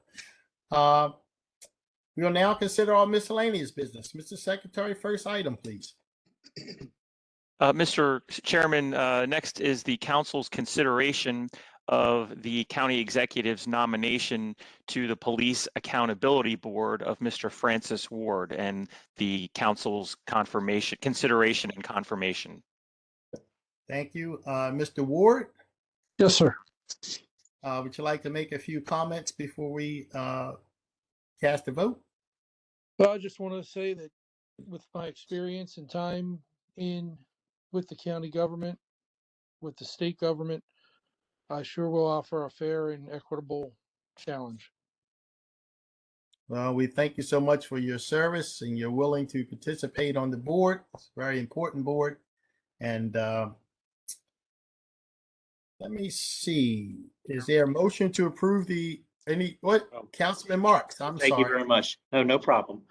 I just wanted to offer my strong endorsement for Mr. Ward, who is a resident of Perry Hall in the 5th District. You heard in the work session that he is superbly qualified to serve on this. He has a good public safety background, works for the district court, but also has been a volunteer firefighter for several decades. Look, I think we, by and large, appointed really good members of this board. There's a lot of diversity. There are people that I think more would be on the right. Some people who probably would be more on the left. But I think generally we appointed very high qualified people, and Mr. Ward will add to that distinguished group. Well, I thank you, Councilman Marks, and I will tell you that I'll guess I agree with everything you said. He had me at the volunteer firefighter part. Sorry. There you go. Any additional questions or comments? Okay, is there a motion to approve the appointment? I'll move it. Second. Then moved and seconded. Mr. Secretary, please call a roll on the appointment. Mr. Jones, Aye. Mr. Marks, Aye. Mrs. Bevins, Aye. Mr. Crandall, Aye. Mr. Quirk, Aye. Mr. Patoka, Aye. Mr. Catch. Aye. Okay, the ayes have it. The appointment is confirmed. Congratulations, Mr. Ward. Thank you very Thank you. much. Thank you. Sure. Mr. Secretary, next item, please. Next, Mr. Chairman, is the council's consideration of the county executive's nomination to the Animal Hearing Board of Ms. Jacqueline Scotto and Mr. John Christiana. We can do them individually. So the first, Mr. Chairman, is Ms. Jacqueline Scotto. Ms. Scotto? Hi, yes, Chairman. Yes. Would you like to make a few comments? I'd just like to thank you for your time. I've been on the board for one term. I'm a pretty active member and I have a lot that I can offer them and I'd like to continue. That's all. Fantastic. We certainly appreciate your service and your willingness to continue to serve. Any additional questions or comments from the members? Is there a motion to approve, Ms. Scotto? I'll move it. Second. It's been moved and seconded. Mr. Secretary, please call the roll. Mr. Jones, Aye. Mrs. Bevins, Aye. Mr. Crandall, Aye. Mr. Quirk, Aye. Mr. Patoka, Aye. Mr. Catch, Aye. Mr. Marks. Aye. The ayes have it. Congratulations, Ms. Scotto. Keep up the great work.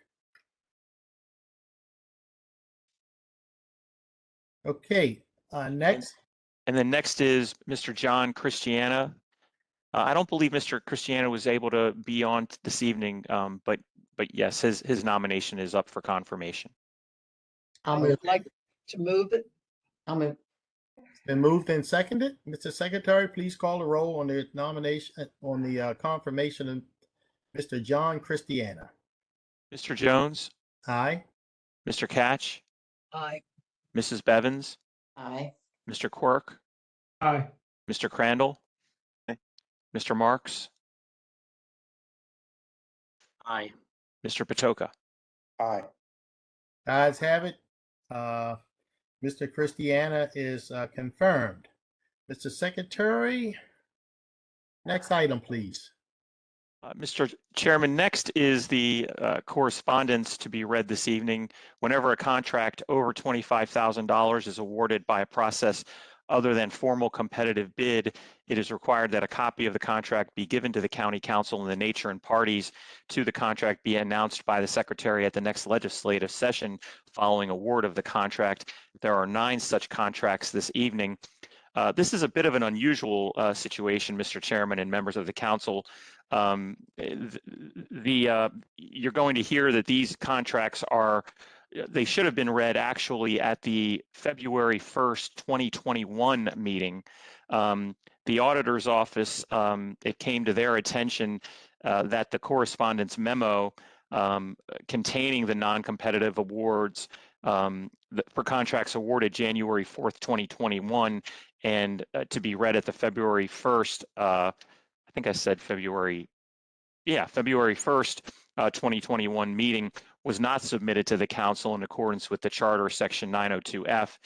The Office of Budget and Finance advised that the situation was a result of an oversight and that it would be submitting the correspondence for this evening's legislative session. So I will read those. We could kind of go back in time, I guess, to February 1st, 2021, and I will read them. There are 9 contracts. The first is Sean T. Kane, doing business as Kane Communications, LLC, consultant services, media campaign related to COVID-19, award total $250,000. Next is a purchase order with HDT Expeditionary Systems Incorporated for the purchase of linen sets and emergency blankets to be used in the freezing weather shelters during the pandemic, award total of $118,600. Next is a purchase order with Celebrite Incorporated, renewal of an annual UFED software for the police department, award of $44,400. Next is a purchase order with Cintas Corporation number 2 for the purchase of nitrile gloves related to COVID-19, $436,450. Next is a purchase order with Black & Veatch Management Consulting, LLC, to review the county's water and sewer fee methodology, award total of $42,500. Next is a purchase order with WB Mason Company Incorporated, cleaning and disinfecting products related to COVID-19, award of $838.70. Next is a purchase order with the United Way of Central Maryland, for the purchase of eviction prevention services during the pandemic, $28,117. Next is a purchase order with Legal Aid Bureau Incorporated, also to provide legal advice, counsel and representation to eligible county residents facing possible eviction caused by COVID-19, $48,626. And finally, a purchase order with Baltimore Neighborhoods Incorporated for the purchase of tenant advocacy services, again related to the COVID-19 pandemic, award of $70,000. So that is all of those, Mr. Chairman. There are none for tonight's meeting other than these from way back. No problem. Ms. Rogers? And we do say to the council, it is our deepest regret that this was clearly an oversight. And once this was brought to our attention, we immediately, and on behalf of the budget team, we immediately stated with all transparency that we needed to bring these forward. As you heard, many of them were related to our COVID response, but some kind of way they did not were not submitted as they were scheduled to be submitted, and we apologize for that oversight. But back in that period of time, we were dancing as fast as we could. Ms. Rogers, we certainly understand in the thick of battle, sometimes you don't have an opportunity to take care of all the paperwork like it should. So we certainly understand these items, many of them dealing with COVID, things that had to happen, and certainly we would have approved them, just as I'm sure we don't have a problem with them this evening. Any additional questions or comments? Okay, Mr. Secretary, next item, please. Next, Mr. Chairman, is Resolution 39-22. This is a resolution sponsored by Councilwoman Bevins to approve of the continued review of a planned unit development known as BC Middle River Park. Thank you. Councilwoman Bevins. Thank you, Mr. Secretary. Thank you, Mr. Chair. Yes, Resolution 3922 deals with one of the largest parcels of land left to be developed, or so to speak, redeveloped in District 6. And we talked about it at length at the work session. And it's over 400 acres. And out of those 400 acres, we were able to secure over 200 for community benefit. And on that 200 is the banking of at least 25 acres for a trade school to be built in the future, which would be really game changing for Eastern Baltimore County, if not for all of Baltimore County. Getting 200 acres donated out of the already 400, I was pleased with. This property, back in May, the council voted to run the water and sewer over to this property from the existing Greenlee properties. And also in 2015, I have a letter in my possession that the Essex Middle River Civic Council had sent to both the county executive and myself, supporting the moving of the enterprise zone down Eastern Avenue and onto the Lafarge property. And the enterprise zone gives tax credits and initiatives and things like that for businesses. So it seems now that there are a few people in the community that are saying it should be a park. It should be a 425 acre park. Well, that would be lovely, but Lafarge owns it. They're not interested in selling it to the county for a park. They want to create jobs there. This would not be the first time that Lafarge redevelops a property that they've owned for decades. And the vision of the property through the PUD would be some warehousing, some logistics, of course, the school, lots of open space. And so I would hope that you could support this. And during the work session, Councilman Catch and Councilman Batoka brought up some very thoughtful concerns that I had not thought of, so I really did appreciate that. And we did some research, and I think that we covered all of those concerns in the amendments, which I'm hoping Mr. Boswick will read in a minute. And I'm hoping that all concerns have been taken care of in that. So if you don't mind, Mr. Boswick, would you like to read the current amendments? Yes, ma'am. So in the PUD resolution itself, at the top of page 5, is the community benefit language, and currently the community benefit provides a capital improvement benefit in the form of the 221 plus or minus acre dedication of land in fee to the county for public purposes at the discretion of the county, and that so the question was raised, what if that land to be dedicated does not become a school, and also what if the land is not suitable to be dedicated to the county.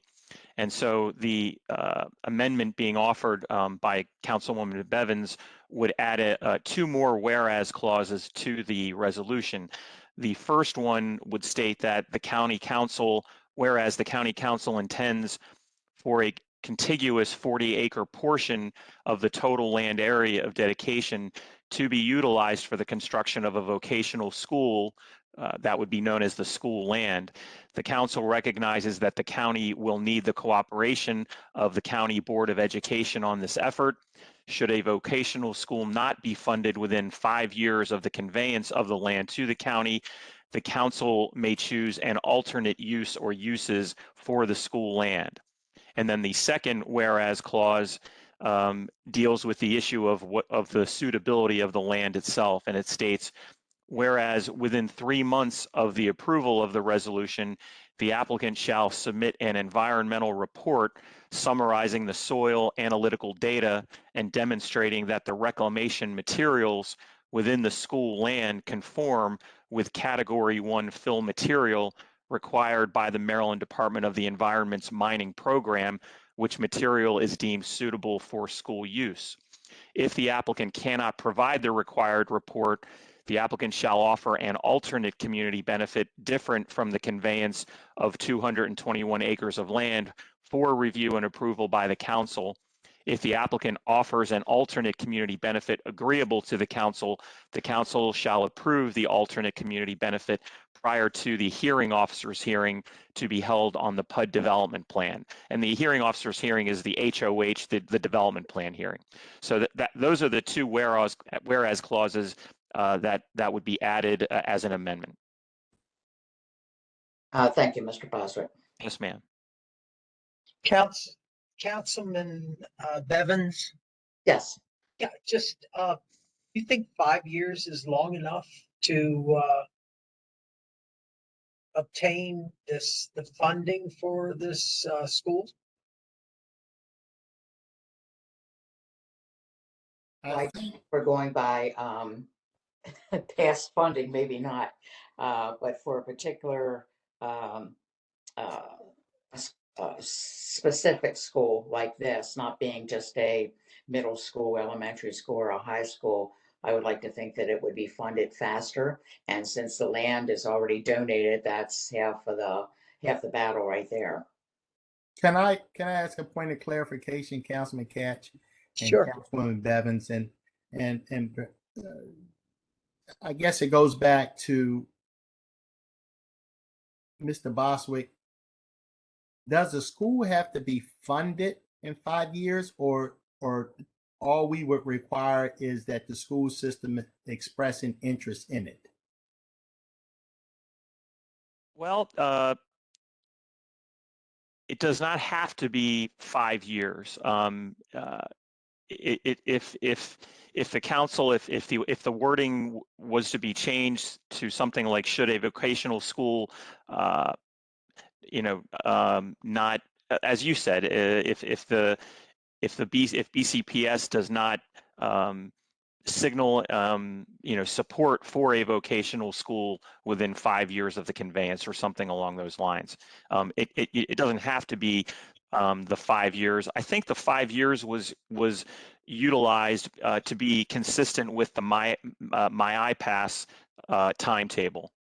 I guess the point that I was making is being interested in holding on to the land as a placeholder and actually having the funding is two different things. True. So I guess the way I was understanding it, we would give them 5 years to express them. Even if they said on the 4th year, hold on, not a hard, fast commitment, but we're very interested, then we would continue to let it ride until such a time that they were either in or out, and then the funding could come later. Am I saying it right? I think that's the case, Mr. Chairman, and I think one other thing that should be that should be pointed out is the language does leave it open-ended to the county council, because it states that should a vocational school not be funded within 5 years of the conveyance of the land of the county, the council may choose an alternate use for the school land. So the council does not have to do anything, and it can let it. It can, in a sense, and I don't mean this in a flip way, but it could let it ride beyond 5 years. But if the council after 5 years decided, you know what, that we can find a better use for this land and not have to wait, the council could do that. But so it's still the council still retains discretion. Well, let me just take a moment to thank Councilman Batoka and thank Councilman Catch for their comments, because some of them things I didn't think about, but Right. I'm reminded that, you don't buy a pig in a poke. And I'm also reminded not to look, give horses in the mouth. But that said, the idea of making sure that the land is good and suitable for the intended purpose. I tell you, I can't think of a larger, 200 acres as a community benefit, half the land that's in play. I can't think in my time I can't think of a larger community benefit than that. Great. 200 acres is an awful lot of property. And I was just thinking about my district now. I have Quarry Place, where there was a quarry, and they filled it in with water and built homes and condos and townhomes and individual homes all around it. I think we have the same in your district, Councilman Patoka, down on Falls Road. And I'm just curious, how many homes could they have gotten? Greenspring. Mr. Chairman. Greenspring, I'm sorry, Greenspring. How many homes could they have gotten there, Councilwoman Bevins? A lot. So previously in the 2020 master plan, it called for a mixed use at Lafarge, which included residential. However, Greenlee had not come into play then, because Greenlee ended up being an overlay that was done by myself. So there wasn't, all of 43 was supposed to at one time just be business for manufacturing and things like that. And it just didn't take off the way that they thought it would, because BRAC was so disappointing and didn't happen. But I can tell you, at the end of the day now, we have more jobs up at Greenlee than we ever anticipated from BRAC. So it has worked out to where we have a lot of jobs up there. I can tell you that if this PUD would fail, there is an alternative use for the property, and it would include thousands of multifamily homes. And because of Greenlee still being built out, and there are going to be a little over 2,000 homes, I could not imagine in my wildest dreams that many homes being built there, with Greenlee still under construction, without having seats for my students, without having any improvements to infrastructure. So, I thought that this PUD was very thoughtful. I thought it was generous of Lafarge to want to donate half of it. I we're in hopes now with these amendments that, we're not going to get any junk land as a benefit. That will be discovered very early. And I think they have really went above and beyond. And for me, the school is important. However, if something happens where another school is built somewhere else and they want this for another community benefit, it will have to come back to you, the council, where it originally started. I won't be here, but it suits me to know that it would come back to you all. If the school would not be built and they say, look, we want to build a community center, or we want to do something else, that would be up to the members of the council. I'm hoping for councilmatic courtesy. I'm hopeful that these amendments will pass because they were the only concerns that were brought to me. I did not hear from any concerns from 5 of the council members, only 2, and I thought that they were all addressed. So with them all being addressed, I am hopeful that the amendments will pass and the bill will pass with the amendments. Mr. Councilwoman Bevins, let me, if you don't mind, Councilman Katz, let me just ask one question. How long have you been working on this? Because I have heard this property in conversations and legislative action for quite some time. It's been over 3 years. And so it's been a conversation with the Essex Middle River Civic Council. And what we did was the president of the Essex Middle River Civic Council, Bob Bendler, and I sat down and we talked about a strategic plan. And so since it already had a manufacturing zone on it and the CZMP was coming up, I wanted to calm the community down and let them know that this was going to be a long thought out process and I was not going to do anything before the last CZMP cycle. So I put a placeholder zoning on it, so to speak, and 8 RC. And why I did that was I knew that the PUD could still be done on that with that designated zoning as long as it's inside the URL. So I kind of knew what I was doing and had a plan when I put the 8 on there. I knew that the PUD could still move forward. And so Mr. Bendler and I partnered together and we came up with a group and we called it a stakeholders meeting. We met with the county executive to talk about the importance of this property. We had county agencies sitting on it. We had individuals from the community. We had Charlie Conklin there. We had the chamber present. And so it was really good discussions that kind of got broken down after a while because of the pandemic and we couldn't meet.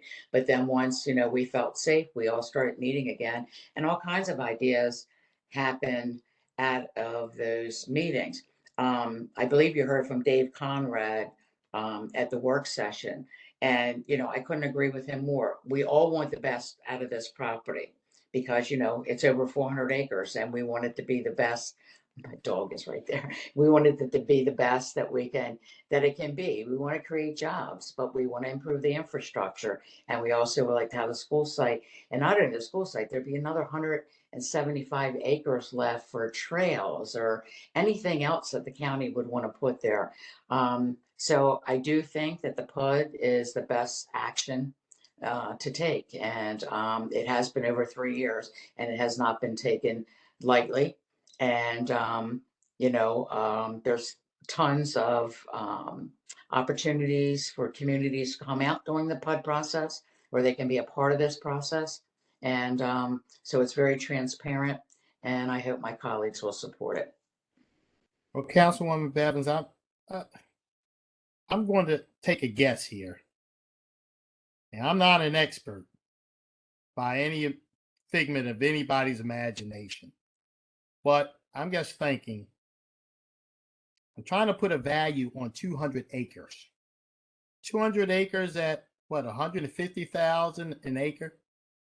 That reasonable? I don't know if I have any developers listening or paying attention, but if you're talking about 200 acres times $150,000 per acre, what are you talking about? $30 million to the county? It's a lot. That's like a moderate amount because I know apartments, people will pay for an apartment close to 500,000 an acre. They can put apartments up. Yeah. Here we're talking about at the fastest growing area in Baltimore County, offering about 43. Right. That's my sort of plug. Councilman Catch. Just a quick question for Mr. Bostwick. As I read the amendment, okay, Councilman Bevins talked about the neighboring community with 2,000 new homes. If there's a need for an elementary school, and the county school board wants to put an elementary and a trade school on the 25 acres, there's nothing to prohibit that. Is that a true statement? That would be true. You know, because it's 200 acres. They just said that, you know, we would need 25 for a school of that sort. So yeah, if they needed 2 schools, there would be room for 2 schools, as long as they could figure out I would think that for the schools, they would come in and off of Ebenezer Road, but everything business would stay up on Earls to Benji's to 43. So, I'm in hopes that's how they would work that out. yeah, and with the trade schools, that would be probably a situation where the students would go to high school in the morning and then afternoon at the trade school, or vice versa. So there wouldn't be the team. So I guess I would hope there'd be some recreational fields there, but there really don't. We'd be able to build an elementary and a trade school, because you wouldn't have the requirement of fields to house teams for that trade school, because they don't have teams. Yeah, but there are plenty of room for the fields if they were to do that. But you're right, they don't. Well, Siler's Point was a trade school and they had fields. And they had a track and they had fields, but that was built back in the 50s, 40s or 50s. But some do, some don't. I don't know if does Eastern Votech have fields, David? Yeah, they have fields. Yeah, they have fields. Have fields. So they could put fields in for the trade school, but I think what you're saying is if all 200 acres was buildable and there was a scenario where they needed an elementary school, and I see that happening. Vincent Farms is only been open about 12 years, and they have a half a dozen trailers already on their property. However, Oliver Beach, right down the street, up until last year, was still under capacity. They only had 2 of every class, 2 first grades, 2 second, so they were still under capacity. So, but by the time Greenlee is completely, all 3 phases is built out, I could see the need for another elementary school. Yeah. Okay. I could see that. Okay, that's all I got, I think. Mr. Chairman. Yes, Councilman Quirk. You got it. Yeah, basically echoing your comments, Mr. Chairman. I definitely think you hit the nail on the head. Ms. Bevins, Councilwoman Bevins, happy to support you on this. It's your district. You know better than any of the other council members. I know you've been working on this for years. I know this is a very important one to you. So I'm not only with councilman courtesy, but also just I know this is a very important one to you, and I know you've spent a ton of time, and I also think this is a big win for the county. I mean, I can't ever recall a public benefit, even maybe 1/100th of this. Like, let alone, I mean, literally, like most of them were like, oh, here's $25,000. Oh, here's a pretend public benefit. So like this is something that's like, so I don't know, 1,000% different from most of the PUDs when it comes to public benefits. It's kind of refreshing to see. So I happily support you on this one. Thank you. I think the largest public benefit I ever got was $100,000 towards a volunteer fire company, and that was a pretty large project. So yeah, I think this is I'm really excited about it. Well, I tell you, I guess pull the number, I guess try to be reasonable at 150,000 an acre. I know that the cost for apartments for a site that's already developed is somewhere close to 500,000. So 150,000 at $30 million is a nice community benefit. And I know, Councilwoman Bevins, how long you've worked on a project. I know sometimes we get caught up into, who's going to come next and what's going to happen then. But the reality is we have one council person at a time per district. And you've been working on it for quite some years. So I can't blame you for wanting to sort of bring it to fruition. I mean, we all have so many projects that guess transcend years, that guess goes for an awful long time. To actually see it happen. And I think each and every one of us can talk about some projects like that that just took a long time. So I Well, understand why you want to sort of get it done. Well, I appreciate that. And yeah, it's not like I've just waited till the last month or 2 months to, get this done.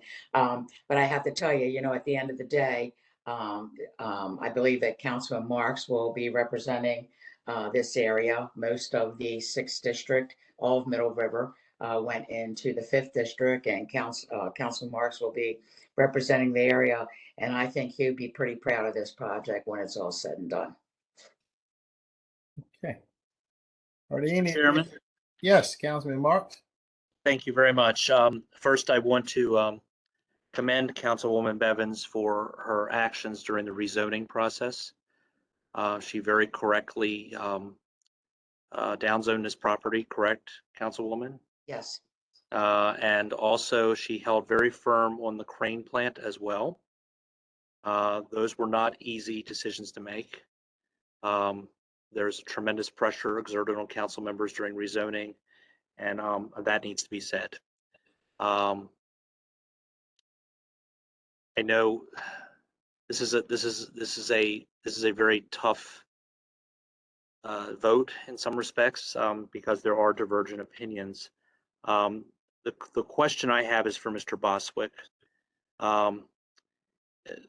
The language says that the next council member or whoever is representing this area would have the discretion to pick an alternative use for the community benefit, correct? Yes. But is there a value provided to what might be required? There is not. There's not a threshold, but it would be something that would have to be agreeable to the council. Okay. Secondly, one thing I did ask during the public hearing or during the work session had to do with impact fees. And I do understand from Councilwoman Bevins that the community association supported the enterprise zone going on this property. I understand that.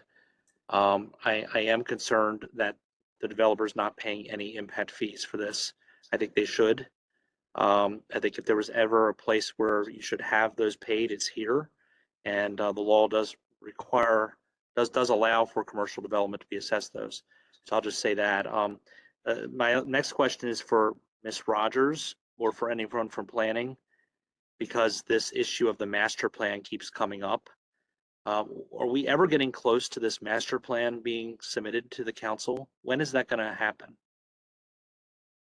Sir, we're still working on it, but it is forthcoming. I mean, it has moved along significantly, but we can follow up with you on a more definitive time frame.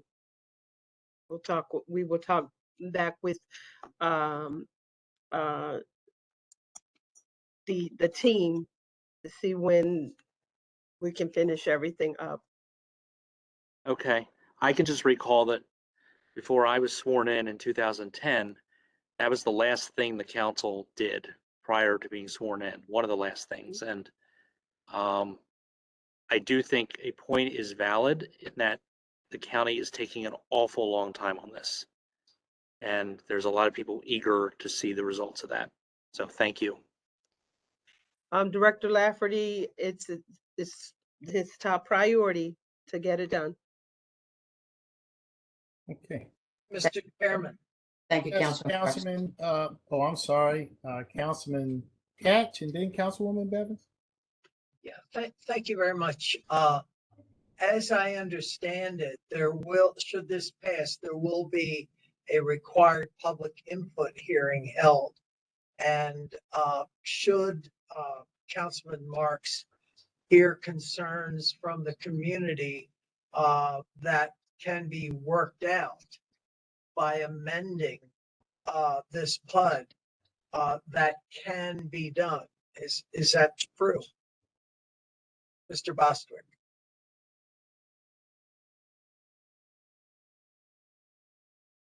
If I could just have a moment, Mr. Catch,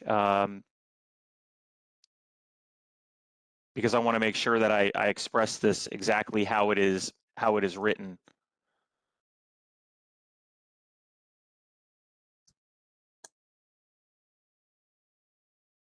So section 32-4-242 is the essentially the main part of the PUD statute, and subsection D 3 deals with potential amendments to a PUD, and subparagraph 3I and 2I deal with the issue of if a PUD resolution is introduced and voted on within 60 days of the conclusion of the term. We don't have that here.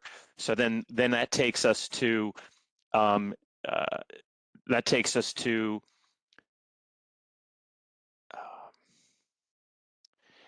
D3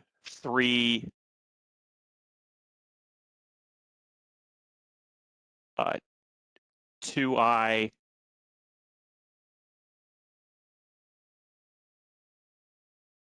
2. So D3, I'm sorry to confuse everybody, D3I and 2I1 deals with, again, that situation where a PUD resolution is introduced within 60 days of the end of a term. We don't have that here. D3-2I paragraph 2 says that the county council may introduce a resolution that amends or modifies a resolution adopted under the previous paragraphs at any time within 90 days after the conclusion of the community input meeting. So if things are brought to the fore at the community input meeting that if this resolution passes, that a succeeding council member sees and wishes to modify the resolution, as long as the county council went along with that, that could be done. Okay, so if Councilman Marks works with people who are now opposed to this and works out a compromise or whatever, he would have the opportunity, I mean, should he support it, have the opportunity to amend the PUD accordingly. That's correct? Based on how that D3-2I-2 number 2 is worded, yes. Okay. Thank you. Thank you very much. Yes, sir. Thank you, Councilman Catch. Let me just say, number one, we only have one council person representing a district at one time. And I know that there's a lot of different ideas, suggestions, points of view.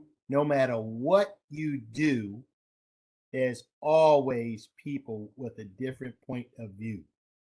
But as a council, we have held true that the idea that means the most is the council member that's closest to the situation, who know the people, who know what's going on, because those are the ones that we have trusted over the years. And that councilmatic courtesy has kept a certain level of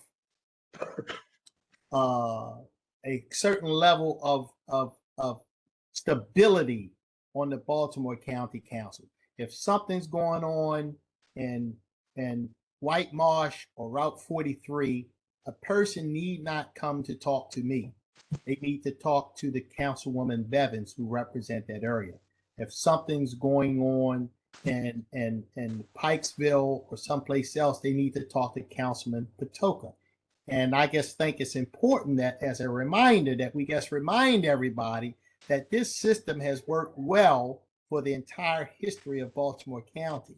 So I don't want us to try to go too far astray here and get away from councilmatic courtesy, because I can only trust Councilwoman Bevins in terms of what's going on in her community. And I have been enough, I've sit here enough and heard enough about it, and heard enough about Councilwoman Bevins and how she does business to trust her, just like we would trust everybody else on the call as it relates to things going on in your community. So are there any additional questions or comments? Yes, Mr. Chair. Yes, Councilman Patoka.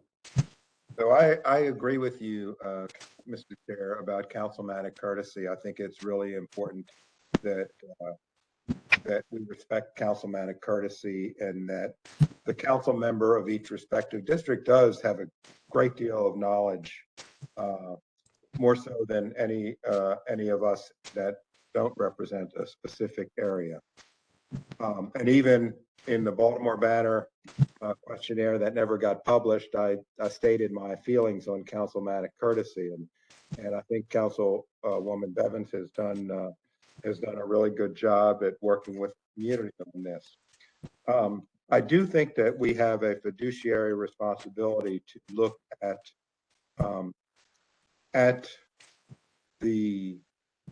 what's good for the county and what's not great for the county. And so just a couple of questions related to the community benefit. And so one is, does the administration or the school system want to have this land conveyed to either Baltimore County or Baltimore County Public Schools, or is it a private entity? The second question relates to the suitability of the land.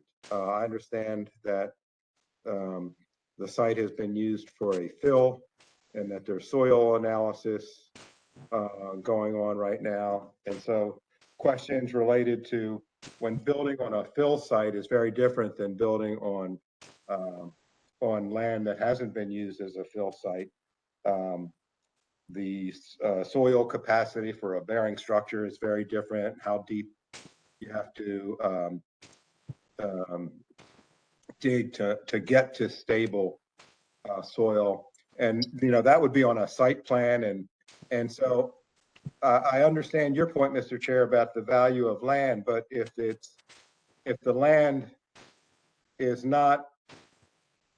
land has some contamination, then it's not worth $150,000 an acre. And that's what I'm concerned about. I feel like we won't have the results of what the soil is comprised of for a couple of months now. And so I feel like the community benefit at this time today is an unknown variable. And so that gives me a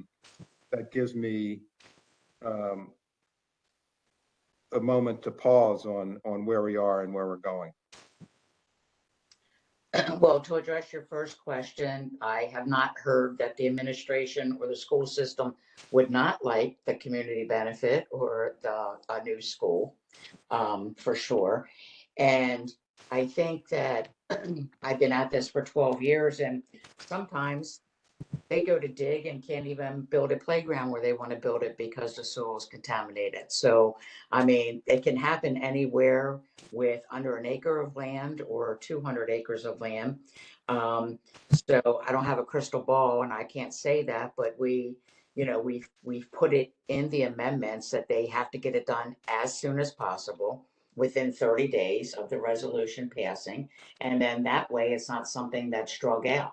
We know, firsthand, what's going on. A lot of people, I don't know if anybody's ever been to this area, but I've actually been on a big bulldozer and took a tour of this, Doris and I, many years ago. And you would think you were at the Desert Storm. I mean, it's just a big desert. It's just nothing but sand, for as far as you can see. It's just a big sand and gravel pit, and then the quarry, the water that's there. So, you know, I don't have a crystal ball, Mr. Patoka, so I really don't know, you know, what's going to happen with the land. Councilman Quirk, I see you have your hand up. Is it? Yeah, yeah, no, I mean, Councilwoman Bevins and Chairman Jones, I was listening to Izzy's concerns, but, you know, being in planning, I'm sure the councilman understands that county's not going to be forced to have to take this land if it's in bad condition. And also, if I understand it right, correct me if I'm wrong, Mr. Bostrick, but I do believe that you had written into the language of the PUD some protections for this, if I'm correct on that. Is that right? That is correct. Well, right. So perhaps that might alleviate Councilman Patoka's concerns. Councilman Quirk, I did read the amendments that Mr. Boswick sent out. I also read Mr. Benjamin's opinion as well. And at the end of the day, someone has to own the property. And for the community benefit to be tangible, I need to hear from the administration or from Baltimore County Public Schools or from a private entity that might public or private or nonprofit entity who is interested in saying this is something that I would like to do and like to build this school or this playground or whatever it turns out to be. At the end of the day, someone has to take ownership of this land. And at this point, while soil samples are being done, I don't feel like there's enough information on the condition of the land, as hard as Councilwoman Bevins has worked on this, to make that determination before the soil samples have been submitted and show that the soil is adequate for building a structure, for maintaining the integrity of a structure, or even for a playground. Well, I'd like to say two things. First and foremost, if Mr. Bendler had his way, he wanted to be a 425-acre park. So if the land is contaminated, there goes the park. Okay, because I can't imagine anybody wanting to recreate on a contaminated park. Second, I don't know, and I'm sure Mr. Crandall can speak to this, all Trade Point Atlanta, we all know how polluted Bethlehem Steel was. We all know, the state, the county, the feds, we all know how polluted that land was, how polluted the water was, and look what we have down there now.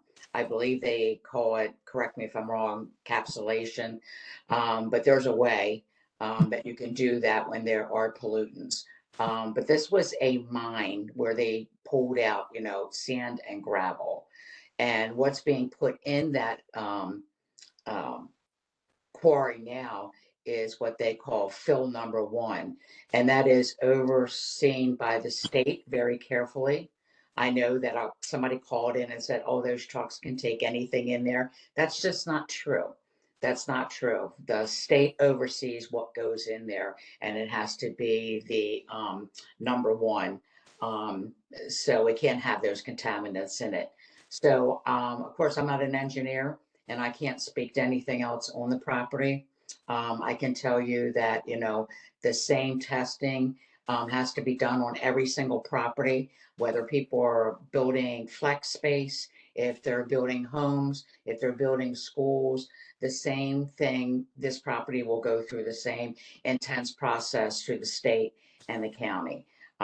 So I rest assured on that. If Ms. Rogers is still on the line, Yes, I don't know if she is willing to say anything about the acceptance of the 200 acres for the community benefit. I would say, thank you. I would say, Madam Councilwoman, that any project that is going to help have a community benefit that the county would entertain. I think that that is something that's been worked on for years. And I think when you look at, as Council Chair indicated, the value of this land, knowing what the general value is would be something that the county would consider. I know we don't have the final soil assessments, but my question is, while I wasn't here when it happened, what was the case with any conveyance or commitment with Trade Point Atlantic? Well, Miss, let me also add that in terms of, 1 second, Councilman Quirk, in terms of ownership, the same way I said earlier today, you know, I look at all employees of BCPS the same as I look at them from Baltimore County government. They all serve in Baltimore County. We have had nothing but the best relationship. For the most part, we are the schools. So when we own land that ends up going to the schools, or the school own it or we own it, I don't think it really matters a hell of beans. When we transfer land to the schools, for whatever reason, we don't get any money for it. We don't charge them. It's just the way we do business. Councilman Quirk. Yeah, thank you, Mr. Chairman. I mean, just to point to Izzy, because I'm trying to wrap my head around his concerns a little more. But as the councilman knows too, you know, if obviously if this couldn't work for some reason, then there has to be an alternative benefit, and not only an alternative benefit, but then the council must approve it. So I feel like there's a safeguard in place. It's also my understanding that it's all Class 1 fill. And so I'm not aware of any issues with Class 1 fill. I mean, maybe Councilman Toki, you might be, but let's just be better. You know, Councilman Quirk, do you know how deep the fill is, or Councilwoman Bevins? I do not. But just like Trade Point Atlantic, the developer was asked to do the cleanup. That would be the same thing required of this developer. At the property. Can I, Mr. Chair? Councilman Crandall, can I let Councilman Quirk finish his comments, and then you, Councilman Crandall? Okay. Thank you, Mr. Chairman. Just one other comment. I mean, I really am not aware of any problems with the public benefit property at all. Quite the opposite. From my limited understanding, there's no issue. But I think the bigger picture, thinking about this from a planner's perspective, for example, is just keep in mind, I mean, this is just a PUD application. I mean, this is just a concept. Right. I mean, there's lots of process left, lots of evaluation left. I mean, think about the concept of accepting 211 acres for free for a public benefit. I mean, that's a concept, but if there's issues, that could be worked out later. But why not let this PUD go through the process like we let, I don't know, 99.9% of other PUDs through at least start the process. It's not, we're not deciding on the ultimate outcome. We're just saying, do we want this to continue through the process? And I see no reason not to. Thank you, Mr. Quirk. I couldn't have said that better. This is just the beginning of the process, passing the resolution. Councilman Crandall. Thank you, Mr. Chair. Just as a point of clarification, Trade Point Atlantic has been mentioned a couple times. When the owners of that site took over the site, they made a $48 million commitment to clean up the property. And Councilwoman Bevins is absolutely correct. The site was contaminated from just years of the byproducts of steel making. So the owners, as I said, made a significant financial commitment to cleaning up the land, and to my knowledge, they've gone above and beyond the $48 million that they initially committed to clean up the site and make it the success that it is. So I just wanted to clarify that this is this property, the Lafarge property is, in my estimation, it's quite different. We're not seeing the financial commitment. Should it be contaminated? We don't know what it's being filled with necessarily. And so I think that without the environmental aspect being explored, I think that the PUD is premature. And I understand what a PUD is. Believe me, I know what a PUD is. And it is the beginning of a review process. But we all know, and we have to be kidding ourselves if we don't know that a PUD is a commitment. So let's think about that as we approach this vote. Thank you, Chair. Thank you, Councilman Councilman Crandall. I hear your point, but I just think we're going way too far. This is a concept at this point, and to get into soil samples and somehow, this is just a red herring. I mean, I'm not an engineer. I don't profess to be one. I'm not here to look at soil samples and somehow talk as if I know what I'm talking about. I think there is sufficient information or sufficient constraints placed on the two amendments that was added as a result of some very thoughtful comments that were made by Councilman Katz as well as Councilman Patoka. And I heard the comments and I thought that's a great idea. We don't want a pig in a poke. We want some assurances that the property is going to be worth what they're offering us. That said, we're doing that now. And no one's holding a gun to the county's head to say we have to do anything.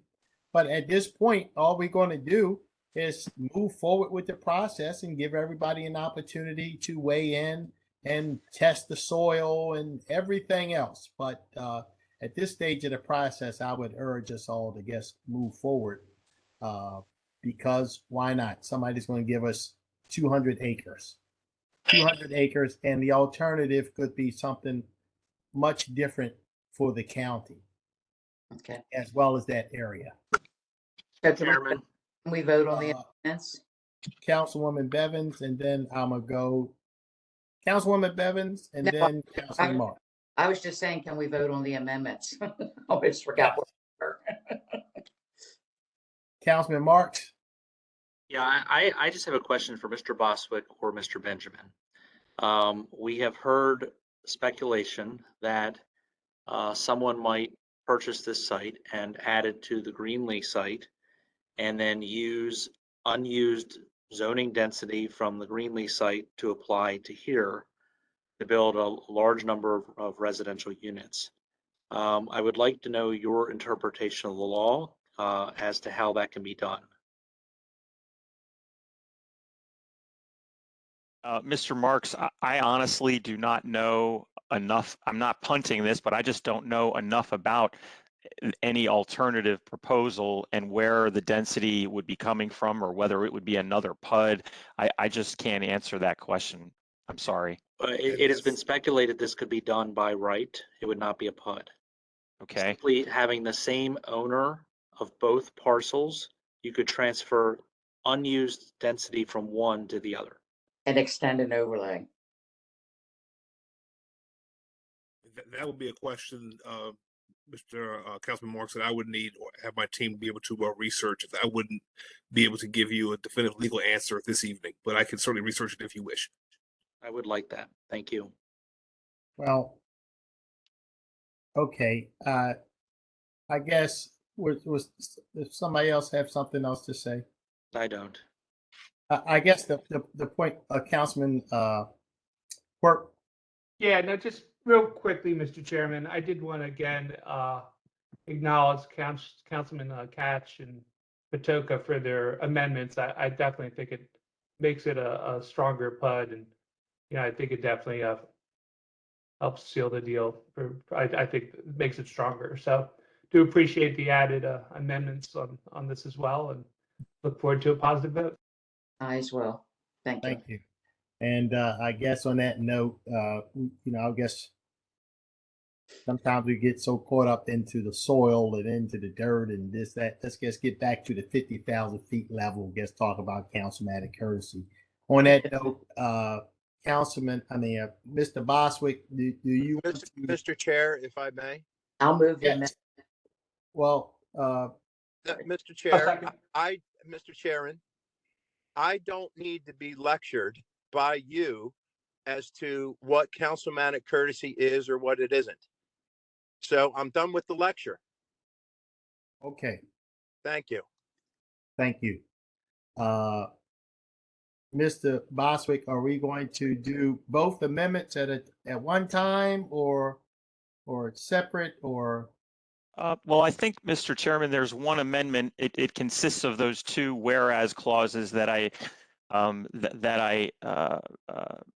read, dealing with the issue of if it doesn't become a school, what is sort of the plan B, or if the land itself can't be dedicated, then what's the plan B? So that's the amendment consists of both of those whereas clauses. All right. Is there a motion to approve that amendment? So moved. Second.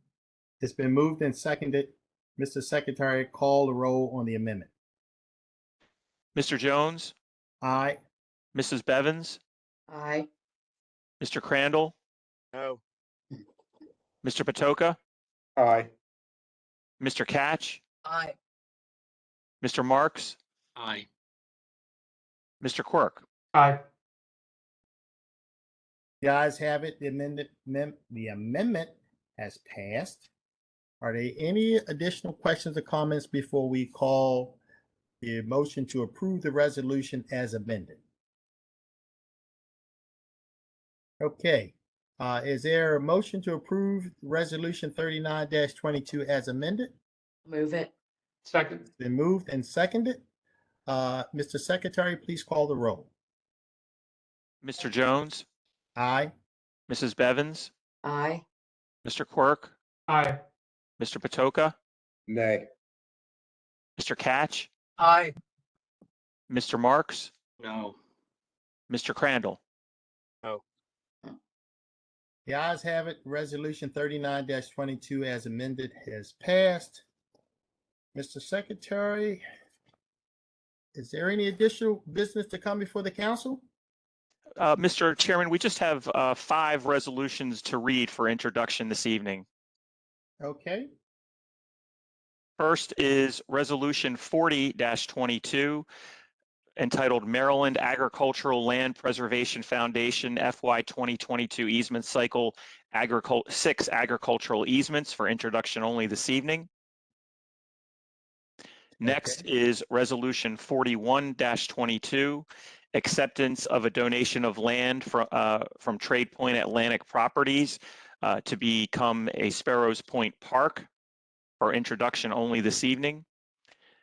Resolution 42-22, sponsored by Councilman Crandall, review of a planned unit development homes at Rosedale for introduction only this evening. Resolution 43-22, sponsored by Councilman Marks, an amendment to the Perry Hall Community Plan for introduction only this evening.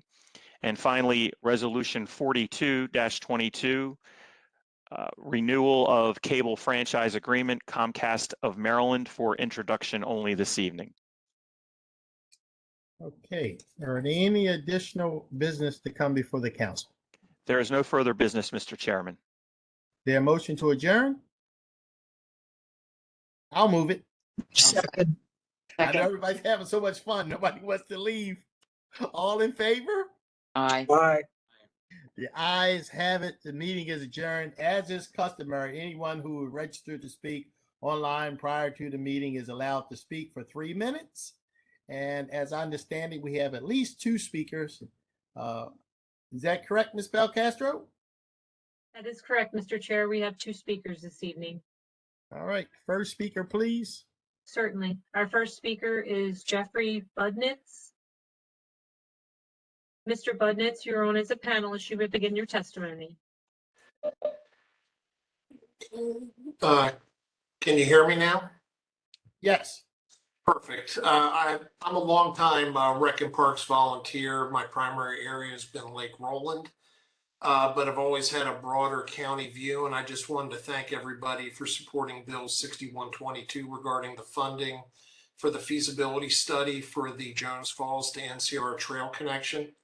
I would be remiss not to support the Northeast Trail for Councilman Marks, the River Road Project for Councilman Quirk, Red One Boulevard to Metro Center Trail. I know Chairman Jones has been highly reluctant to talk about that during the work session and tonight, but I will tell you, we've had tremendous success with transit-oriented recreation at Lake Roland with both light rail and bus service, and it's been tremendous. And I'd also want to plug Councilman Patoka regarding the Green Summit and Old Pimlico Road design that was submitted that will provide greater access to Lake Roland. But when you look at the potential of connecting the Jones Falls Trail to Lake Roland, the potential of connecting Lake Roland to Meadowood Park, and then onto the NCR Trail with potential feeder linkages to the Pikesville Armory, Oregon Ridge Park, and the Baltimore County Ag Center, you're really exponentially increasing the value of the investments the county has made into these parks already. And when you look at trails and parks having consistently proven positive, impactful regarding economics, health, and welfare of their respective communities, it's just tremendous. So I just wanted to say thank you tonight. That's it. Thank you so much. Mr. Chair. Yes, Councilman. Could I just, I wanted to thank Mr. Budnitz. He is an outstanding volunteer at Lake Roland Park. He goes above and beyond most volunteers I've ever seen. So Jeffrey, thank you for everything you do almost on a daily basis, probably on a daily basis, to make Lake Roland Park spectacular. My wife appreciates me being out of the house as much as I can. So the park has been a great solution for that. Thanks so much. Mr. Chairman. Yes, Councilman Quirk. Yeah, the night is really late. Mr. Budnitz, first, thank you for sitting through the last 2.5 hours to speak on public record and supporting the trails and all the good work the county's doing. And I would like to motion that we move you from your current residence over to the Catonsville area to work on our Catonsville rails to trails. And you know, I would just call for unanimous consensus if that's okay. But thank you, Mr. Budnitz. You really are a super citizen, and we really appreciate your countless It volunteer was a hours. pleasure. It's a pleasure. I was actually looking at the sand quarry that Bevins is looking at, and I think that that could be a tremendous project with some compaction work. I think it'd be tremendous. Thanks, Jeff. Appreciate that. I could have used it before the vote. And I tell you, Mr. Budnitz, we certainly appreciate you hanging in there, making your voice heard. We certainly appreciate it. It is not lost on us how long you stood by. And I say it hundreds and hundreds of times how proud I am of the county council being the only branch of government where citizens have a right to come on and say whatever they want to say for 3 minutes. They don't have to be invited. And you did that today, and we certainly appreciate it. And I also like that fancy shirt you're wearing. Very impressive. Oh, I didn't see it. Let me see, Jeff. Oh yeah, make them bigger. It's Lake Roland Nature Council. Fortunately, it's very slimming for me, so I try to wear it as much as possible. All right. Thank you very much, Mr. Budnitz. We appreciate you hanging in there, and thank you for your comments. Because recreation is economic development. Hey, it's true. Next speaker, Ms. Belcastro. Certainly, Mr. Chair. I hope I'm pronouncing this correctly. Our next speaker is Sachin Habar. Sachin Habar. Thank you. You're on as a panelist. You may begin your testimony. Hello, Chairman Jones and members of the County Council. Thank you very much for giving me the opportunity. And, I intended to come during the work session, but I couldn't because of work.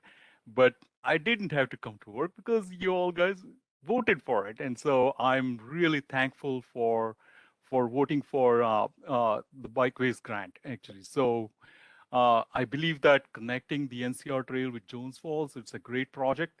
We see Washington, D.C. area, where it has the C&O Canal Trail and the kind of recreational opportunities and economic opportunities that it generates. And we should certainly have something like that here in Baltimore City and Baltimore County region. Basically also the extension of NCR Trail, it will create opportunity to provide much needed relief to the congested parking lots on the southern end of the NCR Trail. And the trail is also an opportunity to showcase the city and county partnership. So really thankful, looking forward to the study and looking forward to the alignment. There is also another group that's advocating for connecting historic East Towson to Hampton Mansion. I think we should be looking to connect that as well, because that's another very important project which I feel has community support. And as Jeff Budnitz mentioned before me, I'm very strong proponent for all the other projects that all the other councilmen have mentioned. So and we should be connecting all of those trees together. So thank you. Well, I thank you, Sachin. I certainly appreciate your service to the county as well as Mr. Budnitz, and appreciate you hanging in there to make the comment. And I think it's now probably a good time to congratulate the county executive for funding these projects. He has clearly invested and put in his budget more money for recreation than we have seen in many, many years. And this is the kind of thing you do with those funds. And I think it makes the quality of life better for the citizens of Baltimore County.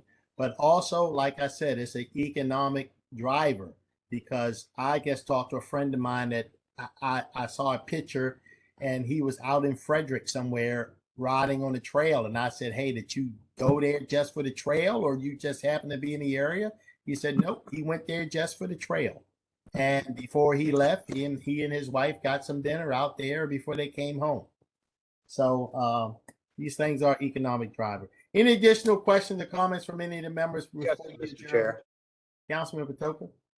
I share your sentiments on these things getting in the budget, and I just wanted to thank Sachin for being such a strong advocate, because without advocates, things don't get in the budget. But when we hear it, and we hear it from strong advocates like Sachin, we know that it better get in the budget. And so thank you, the administration, and thank you to Sachin for being such a strong advocate.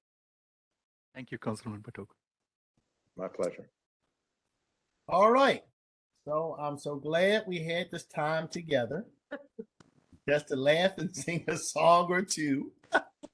Before you get started, before you know it, it's time we have to say so long, everybody. Hey, listen, thank you, everybody, for the conversation and the debate.